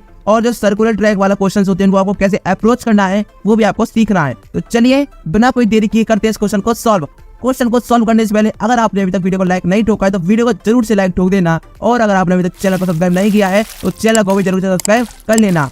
so let's see how to solve this question now. Friends question में हमारे पास जो डेटा दे रखा है पहले उसको हम लिख लेते हैं, और जो क्वेश्चन हमसे बात की गई है कि सर्कुलर ट्रैक की उसको भी हम बना लेते हैं, और उसमें हम एंगल ऑफ बैंकिंग को यहाँ पर शो करेंगे और उसको हम निकालेंगे, ठीक है। तो सबसे पहले जो डिटेल्स दे रखी है उसको लिख लेते हैं। तो सबसे पहले हमारे पास दे रखा था वेलोसिटी, वेलोसिटी कौन सी दे रखी थी, वो भी एवरेज वेलोसिटी दे रखी थी, वेलोसिटी एवरेज, जो कि बस ऑलमोस्ट वेलोसिटी के बराबर ही है। यहाँ पर आपको इसमें ज्यादा दिमाग नहीं लगाना है, 54 किलोमीटर पर आवर। तो इसको अगर हमें मीटर पर सेकंड में करेंगे तो क्या करते हैं, 5/18 का मल्टीप्लाई हम कर देते हैं, ये वाला देखिए, ये ध्यान रखना आपको, 5/18 का मल्टीप्लाई कर देते हैं किलोमीटर पर आवर से, मीटर पर सेकंड में कन्वर्ट हो जाएगा, ये हो जाएगा 15 मीटर पर सेकंड। तो हमारे पास वेलोसिटी तो आ गई 15 मीटर पर सेकंड, इतना क्लियर हो गया होगा। और हमसे जो पूछा गया उसको हम लिख लेते हैं एंगल ऑफ बैंकिंग, हमसे पूछा गया है एंगल ऑफ बैंकिंग, जो कि क्या है, यहाँ पर हमने थीटा मान लिया है, वो हमसे पूछा गया है। अब चलिए पहले हम डायग्राम में इसको समझ लेते हैं कि एंगल ऑफ बैंकिंग कहाँ पर आएगा और ये जो सर्कुलर ट्रैक पे कैसे व्हीकल चलेगा। तो अगर मैं सर्कुलर ट्रैक छोटा सा बनाता हूँ, देखिए जिस तरह से मैंने सर्कुलर ट्रैक बना दिया, ठीक है। अब देखिए क्या करना है यहाँ पर हमें, यहाँ पर हमारे पास इसकी रेडियस है, इधर आपको समझ आ रहा होगा, यहाँ बस रेडियस है, और रेडियस हमें क्वेश्चन में दे रखी है, वो हमारे पास कितनी दे रखी है, इसलिए 100 मीटर हमें रेडियस भी दे रखी है। ठीक है, इतना भी क्लियर हो गया। और मैं क्या कर रहा हूँ, जो इधर वाली डायरेक्शन है उसको एक्स मान रहा हूँ नीचे की ओरिजेंटल, और ऊपर वाली को वाई मान रहा हूँ। यहाँ पर मैंने ये भी बता दिया है। अब जो हमें क्वेश्चन में कहा गया था कि हम क्या कर रहे हैं, रेडियस है, इससे हम क्या कर रहे हैं, सर्कुलर ट्रैक पे व्हीकल चला रहे हैं। व्हीकल को जिस तरह से यहाँ पर चलेगा, ठीक है, ये हमारे पास यहाँ पर व्हीकल हो गया, इसके ये 2 व्हील्स हो गए और ये व्हीकल है हमारे पास इस तरह से। ठीक है, ये सर्कुलर ट्रैक पे इस तरह से चलेगा, तो इस तरह से ये है। मैंने यहाँ पे इसको परपेंडिकुलर बस एक टेंजेंट ड्रॉ करी है इस पॉइंट से। यहाँ से क्लियर हो गया होगा। तो ये हमारे पास व्हीकल है तो इधर चल रहा है, ये सर्कुलर ट्रैक पे इस तरह से घूमेगा हमारे पास। ठीक है, इस तरह से आगे यहाँ तक क्लियर है। इस पे अपने एक नॉर्मल एक्शन लगेगी सरफेस की वजह से n, और इसका खुद का वेट लगेगा। वो वेट किस तरह से लगेगा, वो वेट बिल्कुल सीधा नीचे गिरेगा, तो जो वेट होगा ऊपर जिस तरह से यहाँ पर mg लग जाएगा। ये भी क्लियर हो गया होगा आपको। अब देखिए ये रेडियस है, इस रेडियस से हमने करेक्ट किया है यहाँ पर। ठीक है, और यहाँ पर हमारे पास क्या है, ये नॉर्मल है, नॉर्मल से बिल्कुल ये पास आउट होगी, क्योंकि हमें पता भी है जो ये रेडियस है, तो रेडियस बिल्कुल इसकी क्या होगी, परपेंडिकुलर या नॉर्मल निकल के जा रही है। इतना भी आपको क्लियर हो गया होगा। अब देखिए हमें क्या पता है कि जो ये है, जो यहाँ पर ये मोशन हो रहा है इस व्हीकल का, और जो ये रेडियस है, इसके जो बीच का जो एंगल है, ये थीटा है, यही हमारे पास एंगल ऑफ बैंकिंग होता है। मतलब कि जो ये व्हीकल है और ये सर्कुलर ट्रैक है, ये सर्कुलर ट्रैक है उसका कितना एंगल हो कि जो व्हीकल है वो आराम से क्रॉस कर जाए इतनी स्पीड पर, कितनी 15 मीटर पर सेकंड की स्पीड पर। तो यहाँ पर ये हमें क्या करना होगा, जो ये सरफेस है जहाँ पर ये व्हीकल टच कर रहा है इस सर्कुलर पाथ के, तो उसमें जो एंगल इन दोनों के बीच का उसको हमें देखना होगा, उसको हमें कम या फिर ज्यादा करना होगा, जिससे कि व्हीकल बड़े आराम से पास आउट कर जाए सर्कुलर ट्रैक पे से। तो ये हमारे पास क्या हो जाएगा, एंगल ऑफ बैंकिंग। ये क्लियर हो गया होगा आपको। ठीक है, तो देखिए अब यहाँ पर बस थीटा आया है, तो मैं इसको यहाँ पे बना लेता हूँ इस डायग्राम को। देखिए क्या होगा, यहाँ पर मेरे पास था नॉर्मल, इधर नॉर्मल है हमारे पास, बिल्कुल एग्जैक्ट नीचे mg कर रहा है। ठीक है, इतना क्लियर हो गया। और यहाँ पर हमारे पास क्या था, यहाँ पर हमारे पास था भैया थीटा एंगल, ये भी आपको क्लियर हो गया होगा। ठीक है, ये वाला पार्ट मैंने बनाया है, ये रहा। और देखिए यहाँ पर मैं क्या कर रहा हूँ, इसको परपेंडिकुलर इसमें डॉट डॉट यहाँ पर कर रहा हूँ इसके बिल्कुल, जिससे कि हमें जो mg वाला वेट है, वो mg को जो बैलेंस करने वाली फोर्स है उसको भी हमें देखना होगा। यहाँ पर देखिए यहाँ पर मेरे पास थीटा है ना, तो मैं क्या करता हूँ, हॉरिजॉन्टल को भी इधर से ऐसे बना लेता हूँ। ठीक है, तो ये बस थीटा, तो ये भी थीटा आएगा। ये दोनों जो पैरेलल लाइन से, तो इनके बीच में जो एंगल है ये बस क्या होगा, दोनों आपस में बराबर होंगे, क्योंकि हमें पता है कि ये प्रॉपर्टी होती है कि दो पैरेलल लाइन से, तो उनके बीच का जो एंगल ये वाले होते हैं ये इक्वल होते हैं। अब ये दोनों एंगल इक्वल हो गए, तो ये एंगल आ गया। अब मुझे पता है कि नॉर्मल और जो ये लाइन है इनके बीच का एंगल कितना है, 90 डिग्री। तो ये बस थीटा है, तो ये 90 माइनस थीटा हो गया, बिल्कुल हो गया, ये 90 माइनस थीटा। इतना भी क्लियर हो गया होगा। अब ये 90 माइनस थीटा, और ये मुझे पता है कि ये और ये वाली लाइन है जो वर्टिकल और हॉरिजॉन्टल के बीच में क्या है, पूरा 90 का एंगल है। तो ये 90 माइनस थीटा, तो ये कितना बच गया, थीटा बच गया ना, क्योंकि 90 माइनस थीटा प्लस ये x मैंने मान लिया इक्वल टू 90, तो 90 से 90 उठ गया, थीटा की वैल्यू x के बराबर आ गई। इस तरह से यहाँ पर थीटा आ गया। इतना तक क्लियर हो गया होगा आपको। अगर कोई भी डाउट होता है तो वीडियो को थोड़ा सा रिपीट कर लेना, ये वाला पार्ट आपको समझ आ जाएगा। अब देखिए मेरे पास क्या है, नॉर्मल एक्शन से थीटा एंगल बना रहा है, तो ये क्या हो जाएगा मेरे पास n cos थीटा, मैं इसका कंपोनेंट ले रहा हूँ। ठीक है, ये n cos थीटा, और इधर हो जाएगा मेरे पास n ऑफ sin थीटा। यहाँ तक क्लियर हो गया। ठीक है, तो फ्रेंड्स यहाँ पर आपको ध्यान क्या रखना है, देखिए मैंने जो नॉर्मल एक्शन के जो है कंपोनेंट्स किए हैं, n cos थीटा जो कि mg को बैलेंस आउट करेगा, और जो n sin थीटा ये किससे बैलेंस आउट होगा। तो यहाँ पर हमारे पास एक फोर्स आती है, वो आती है सेंट्रीपिटल फोर्स, वो होती है Fc। ये फोर्स यहाँ पर नहीं लगेगी, ये फोर्स इधर लगेगी, जो कि n sin थीटा मतलब कि n का एक कंपोनेंट को बैलेंस करेगी, पूरे नॉर्मल एक्शन को बैलेंस नहीं करेगी। ठीक है, तो यहाँ पर आपको ये ध्यान रखना है। तो इसका मतलब क्या है कि जो ये Fc है वो इधर नहीं लगेगी, वो थोड़ा सा क्या लगेगी, इस तरह से लगेगी कि ये n cos n sin theta के जो कंपोनेंट है उसको बैलेंस करेगी, तो यहाँ पर Fc लगेगी, यहाँ पर नहीं लगेगी। ठीक है, यहाँ पर आपको ये पॉइंट जरूर से ध्यान रखना है। क्यों, देखिए मैं आपको बता देता हूँ ऐसा मैंने क्यों किया है। क्योंकि देखिए जब भी बॉडी जाएगी तो इसमें नॉर्मल एक्शन तो कांस्टेंट है कि हर बार परपेंडिकुलर होगी। तो नॉर्मल एक्शन के दो कंपोनेंट्स होंगे, जो कि एक तो वर्टिकल वाला होगा जो कि mg को बैलेंस आउट करेगा, और एक हॉरिजॉन्टल वाला होगा जो fg को बैलेंस आउट करेगा। जो fc है वो हमेशा ही क्या लगेगी, इस बॉडी से क्या लगेगी, हॉरिजॉन्टल लगेगी, और जो mg है वो हमेशा ही क्या लगेगी, वर्टिकल लगेगी। तो इसलिए हमने n के दो कंपोनेंट्स किए, क्योंकि हमें पता है कि n ना तो पूरा वर्टिकल में ना ही पूरा हॉरिजॉन्टल में है। तो इसलिए यहाँ पर हमारे पास दो कंपोनेंट्स करने थे, और जो दोनों कंपोनेंट्स हमने यहाँ पे देख ली ये रहे, और मैंने ऊपर को माना था y और नीचे को माना था इधर वाली एक्शन डायरेक्शन को x। तो ठीक है, अब मुझे क्या करना है, अब बस मुझे यहाँ पर अलोंग y देखना है पहले, अलोंग y। अगर मैं देखूं तो मुझे पता है कि n cos theta is equal to mg हो जाएगा, पहली इक्वेशन यहाँ से आ गई। और अलोंग x अगर मैं देख लेता हूँ तो ये आ जाएगी fc is equal to n sin of theta. दोनों ही फोर्सेज अपने आप को बैलेंस आउट करेंगे, जिससे कि ये जो भी कार है, जो भी व्हीकल है, ये प्यार से निकल जाएगा उस सड़क पे, उसको बिल्कुल भी दिक्कत नहीं आएगी। ये हमारे पास क्या है, बिल्कुल net external forces of vehicle पे जीरो है। इंटरनल हो सकती है लेकिन एक्सटर्नल कोई भी फोर्स नहीं है। तो ये इक्विलिब्रियम की कंडीशन बन गई, तो मैंने नेट फोर्सेस बराबर कर दिए। ठीक है, यहाँ पर अगर मैं देखूं तो क्या हो जाएगा, फर्स्ट है सेकंड है, तो मैं फर्स्ट से सेकंड को डिवाइड कर देता हूँ। फर्स्ट एंड सेकंड डिवाइड हम कर देते हैं, डिवाइडिंग मतलब कि क्या है कि यहाँ पर मैं फर्स्ट को सेकंड से डिवाइड कर रहा हूँ। तो फर्स्ट मेरे पास n cos थीटा, ठीक है, ये हो गया मेरे पास mg। इसको मैं किस तरह से, इसको मैं स्विच भी कर सकता हूँ, तो ये हो जाएगा मेरे पास n sin theta is equals to fc। इसको मैं यहाँ से भी लिख सकता हूँ, n sin theta is equals to fc। तो आपको इस तरह से लिख रहा है जैसे कि n कट जाएगा, जो कि नॉर्मल एक्शन की हमें वैल्यू भी नहीं पता है। यहाँ से मेरे पास क्या आ गया, अगर मैं इनको डिवाइड कर देता हूँ तो ये n से n गया, और ये मेरे पास आ गया cot of theta, cot theta is equals to mg। और हमें पता है कि सेंट्रीपिटल फोर्स क्या होती है। अगर हमें पता है, देखिए कोई भी बॉडी है जो कि अपनी वेलोसिटी v से यहाँ से चल रही है, और इसका कुछ मास है m, और इसके यहाँ पे सर्कल है जिसकी रेडियस से कुछ चल रही है इस तरह से, तो इसमें जो सेंट्रीपिटल फोर्स लगती है fc, जो fc इस पे लगती है वो होती है mv² अपॉन r। ये हमारे पास सेंट्रीपिटल फोर्स होती है। ठीक है, तो ये हो जाएगा m v square upon r. ठीक है, यहाँ से अगर मैं इसको करता हूँ तो एम से एम गया, g into r upon v square. ये मेरे पास आ गया कॉट थीटा। क्या आया है? कॉट थीटा आ गया। कॉट थीटा मेरे पास आ गया तो मैं इधर कर लेता हूँ। देखिए टेन थीटा क्या हो जाएगा? 1 upon cot theta, that is v square upon g into r. तो वी की वैल्यू मेरे पास कितनी थी? 15 का स्क्वायर अपॉन में जी की वैल्यू मेरे पास कितनी है? 10 है, इंटू में आर की वैल्यू 600। तो यहाँ से अगर मैं इसको सॉल्व करता हूँ तो ये आता है मेरे पास 3/80। टेन थीटा की वैल्यू आ गई। टेन थीटा की वैल्यू मेरे पास कितनी आ गई? 3/80 आ चुकी है। और हमें निकालना था थीटा, मतलब कि angle of banking, that is आ जाएगा tan इनवर्स ऑफ 3/80। और यही हमारा इस क्वेश्चन का आंसर है। तो इस तरह से आपको ये पूरा क्वेश्चन करना था। यहाँ पर आपको मेन बात क्या समझनी थी कि जो सेंट्रीपिटल फोर्स है वो क्या किस तरह से लगेगी? वो इस तरह से लगेगी कि जो नॉर्मल एक्शन है उसके दो कंपोनेंट्स होंगे तो वो हॉरिजॉन्टल कंपोनेंट को बैलेंस आउट करेगी और जो mg होगा वो वर्टिकल कंपोनेंट को बैलेंस आउट करेगा।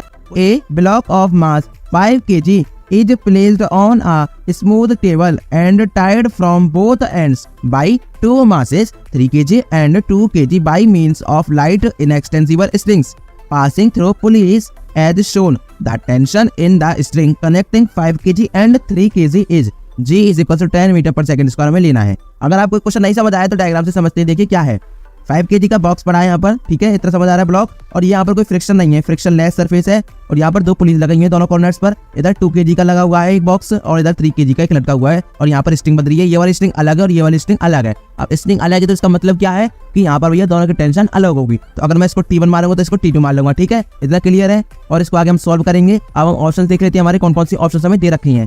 ऑप्शन है हमारा 22 न्यूटन और 27 न्यूटन, 33 न्यूटन और 30 न्यूटन। ये पूछा गया है the tension in the string connecting 5 kg and 3 kg।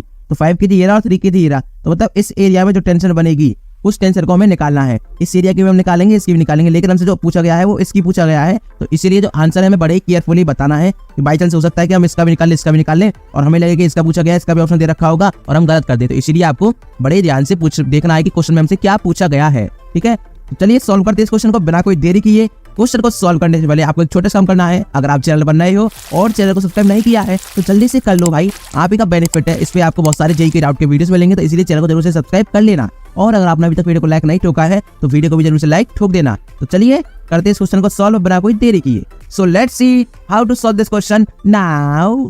तो फ्रेंड्स, क्वेश्चन में जो जो हमें डेटा दे रखा है, जो डायग्राम हमें दे रखा है उसको पहले बना लेते हैं, उसके बाद इस क्वेश्चन को हम सॉल्व करेंगे। तो सबसे पहले जो डायग्राम दे रखा है उसको हम बनाते हैं। ठीक है, तो ये हमारा हो गया फ्लोर जो कि है फ्रिक्शन लेस, मतलब कि इसका म्यू 0 है। ठीक है, और यहाँ पर हो गया हमारे पास एक पुली, ये हमारे पास एक पुली हो गई इधर, और इधर एक पुली हो गई इस तरह से। ठीक है, छोटी छोटी पुलिस बनाई, ज़्यादा बड़ी नहीं बनाई। और ये हमारे पास भैया 5 kg का ब्लॉक, 5 kg, और इधर एक लटक रहा है 2 kg का ब्लॉक। ठीक है, और इधर एक लटक रहा है हमारे पास 3 kg का ब्लॉक, ये हो गया 3 kg का। ठीक है, तो यहाँ से हमारे पास ये स्ट्रिंग होते हुए इससे कनेक्ट है और ये यहाँ पर इस तरह से इससे कनेक्ट है। यहाँ तक क्लियर है। अब देखिए इस पे जो 2 kg इसका अपना वेट लगेगा जो क्या हो जाएगा 2 × g। ठीक है, और इस पे अपना वेट लगेगा 3 × g, और g की वैल्यू हमें कितनी दे रखी है क्वेश्चन में दे रखी है 10 मीटर पर सेकंड स्क्वायर। हम यूज कर लेंगे जब कैलकुलेशन करेंगे।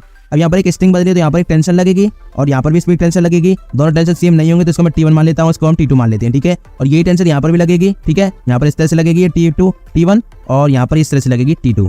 ठीक है, अब देखिए यहाँ पर क्यों लगाई है, क्योंकि हमें बता पूरी एक स्ट्रिंग होती है, उसमें क्या होता है टेंशन सेम रहती है। तो ये पूरी एक ही स्ट्रिंग है तो इसमें टेंशन सेम है, और ये दूसरी स्ट्रिंग है तो इसमें टेंशन सेम है। ठीक है, यहाँ तक क्लियर है। अब हमें क्या करना है, हमें बस FBD देखना है, तीनों बॉडीज को अलग अलग कंसीडर करना है। बस हमसे पूछा क्या गया है उसको भी हम पहले लिख लेते हैं। हमसे जो पूछा गया है वो पूछा गया है T1 की वैल्यू हमसे पूछी गई है, दैट इज क्या है टेंशन, जो हमसे क्वेश्चन में लिखी हुई थी language, between 5 kg and 3 kg के जो स्ट्रिंग है उस पर बिटवीन लिख सकते हैं, या फिर जो स्ट्रिंग इनको कनेक्ट कर रही है उनके बीच में। ठीक है, ये हमसे पूछा गया है। बस हमसे T1 पूछा गया है, लेकिन हम T2 भी निकाल लेंगे, अगर पूछा जाता तो उसको हम बता देते। ठीक है, तो सबसे पहले जो है 2 kg वाला उसको मैं ब्लॉक को ले लेता हूँ इधर, तो हम ले लेते हैं फॉर 2 kg, फॉर 2 kg इसकी हम बात कर लेते हैं पहले। तो देखिए 2 kg पे एक तो ऊपर लग रहा था कितना टेंशन लगी थी T2 बस, और एक नीचे इसका वेट लग रहा था, वो कितना था उसका लग रहा था 2 × g जो कि हो गया 10, तो 20 हो गया सीधा सीधा। ये हमारे पास है क्या 2 kg का ब्लॉक है, और इसमें कुछ भी नहीं लग रहा ना, इसके अलावा इसमें कुछ भी नहीं लग रहा। अब देखिए यहाँ पर हमें एक चीज और देखनी है, अगर हम इस पूरे डायग्राम को समझे, इधर 2 kg है इधर 3 kg है, हमें दिख रहा है अगर हम जनरल भी देखें कि भैया ये जो 3 kg है इसको इधर खींचेगा, किधर खींचेगा, इसको इधर खींचेगा, तो इधर एक एक्सेलरेशन होगा a, और जो सेम एक्सेलरेशन इधर पे ही होगा a, और इधर भी a एक्सेलरेशन होगा। इसका मतलब क्या है कि ये जो पूरा सिस्टम है किधर जा रहा है, इधर आएगा।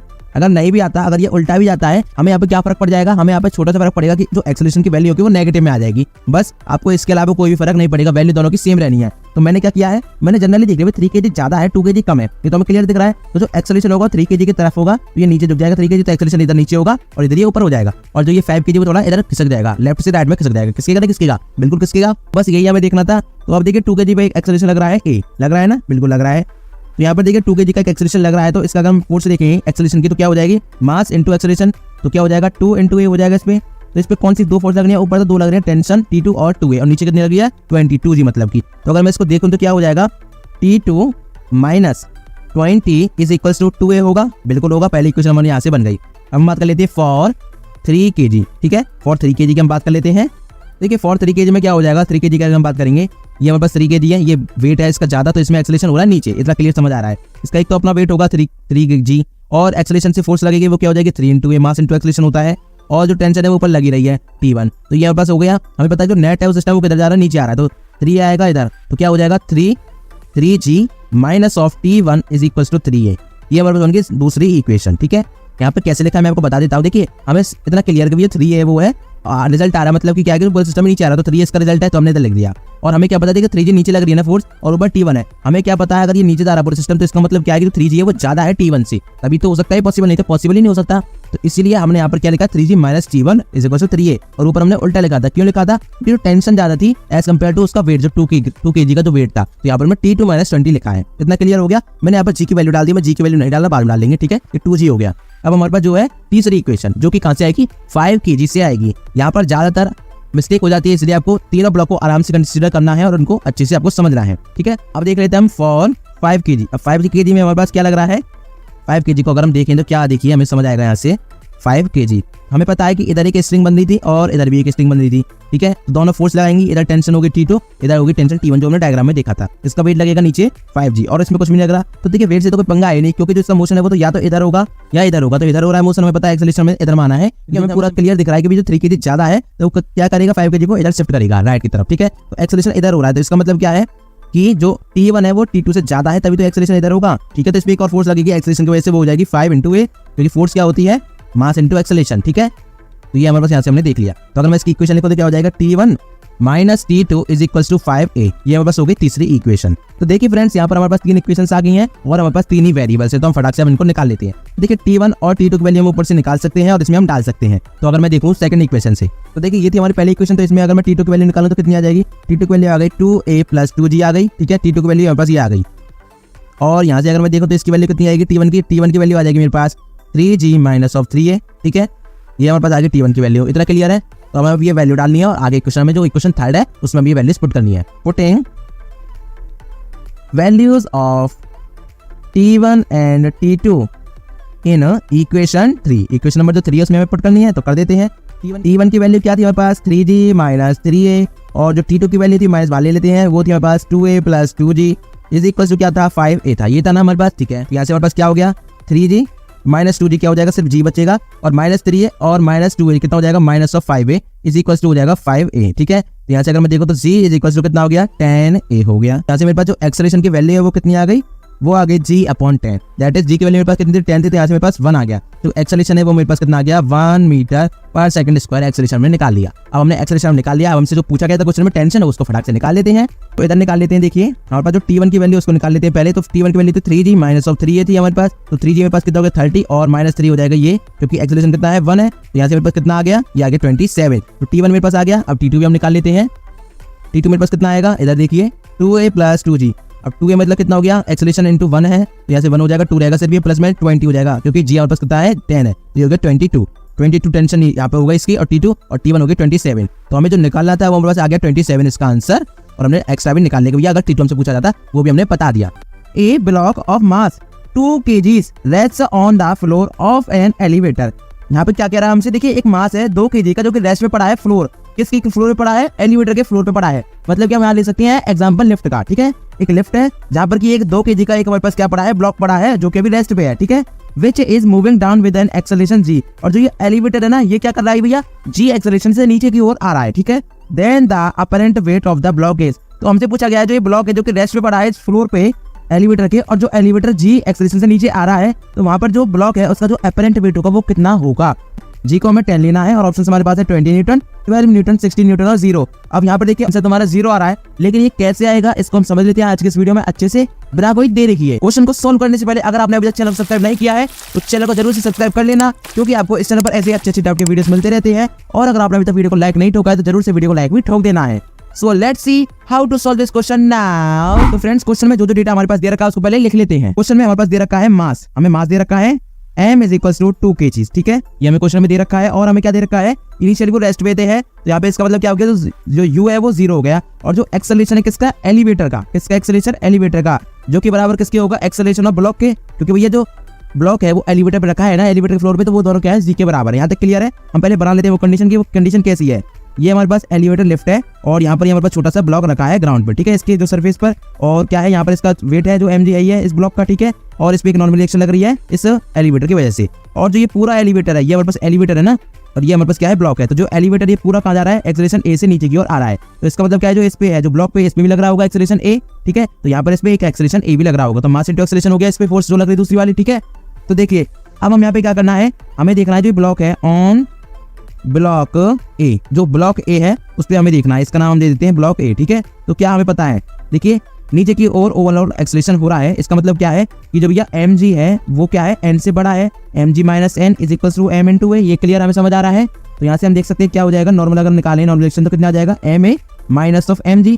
और हमें क्या पता है, जो ये एक्सेलरेशन है वो कितना है, ये तो हमारे पास g के बराबर है ना, तो यहाँ से जो n है वो मेरे पास कितना आ गया, mg माइनस mg। अब ये माइनस mg है तो भैया तो क्या हो गया, तो कट गए और नॉर्मल रिएक्शन कितनी आ गई, 0 आ गई। इसका मतलब क्या है कि भैया जो ये ब्लॉक है जो एलिवेटर पे रखा हुआ है, रेस्ट पे रखा हुआ है, जब एलिवेटर नीचे की ओर आ रहा है एक्सेलरेशन g से, तो इसका जो वेट है, अपरेंट वेट है, वो क्या है, 0 है, 0 है। तो यहाँ से आपको ये क्लियर समझ आ रहा होगा कि आपको ये कंक्लूजन नहीं करना कि ये भैया कि जब भी कोई ब्लॉक है वो रेस्ट पे रखा है तो नीचे आ रहा है तो उसका जो अपरेंट वेट है वो 0 है। यहाँ पर आपको उसको ऐसे ड्राइव कर लेना है जिससे कि आपको कोई भी कंफ्यूजन ना रहे, ठीक है। तो इस तरह से हमारा यहाँ पर क्या आंसर आ गया, 0 आ गया। तो ये हमारे पास क्या है, अपरेंट वेट है, ठीक है, अपरेंट वेट। अब यहाँ पर आपको ध्यान क्या रखना है कि जो ये नॉर्मल रिएक्शन होता है ना, यही अपरेंट वेट होता है और यही हमारा हेल्प करता है वेट मेजर करने में, किसी भी क्वांटिटी का, किसी भी ब्लॉक का, किसी भी ऑब्जेक्ट का। तो यहाँ पर जो भी n की वैल्यू आएगी वही हमारा उसका वेट होगा। और यहाँ पर हमें क्लियरली दिख गया कि अपरेंट वेट होगा, क्योंकि जो ये ब्लॉक है ये चेंज नहीं हो रहा है, जो पूरा एलिवेटर है, जो बाहर वाला जो क्या है एलिवेटर है, ये नीचे आ रहा है, तो इस ब्लॉक को लेके आएगा साथ में, तो लेके आएगा तो इस पे क्या है भैया, वहां से एक्सेलरेशन इस पे भी लगेगा ब्लॉक पे, तो मैं यहाँ से निकाल लिया अपरेंट वेट इसका 0 आ रहा है।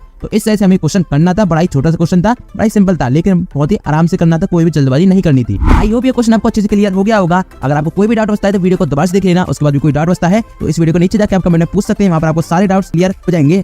और अगर आप चाहते हैं कि जो सोल्यूशन मैंने डिस्कस किया है ये आपको डाउनलोड करना है, तो इसके लिए आपको छोटा सा काम करना है, जल्दी से इस वीडियो को डिस्क्रिप्शन में चले जाना, वहां पर आपको एक लिंक मिलेगी, उस पर आप क्लिक करेंगे तो इस पेज का डाउनलोड भी कर सकेंगे। Thank you so much for watching this video. मिलता हूँ अगली वीडियो में अगले डाउट क्वेश्चन के साथ। Till then bye bye, Tata.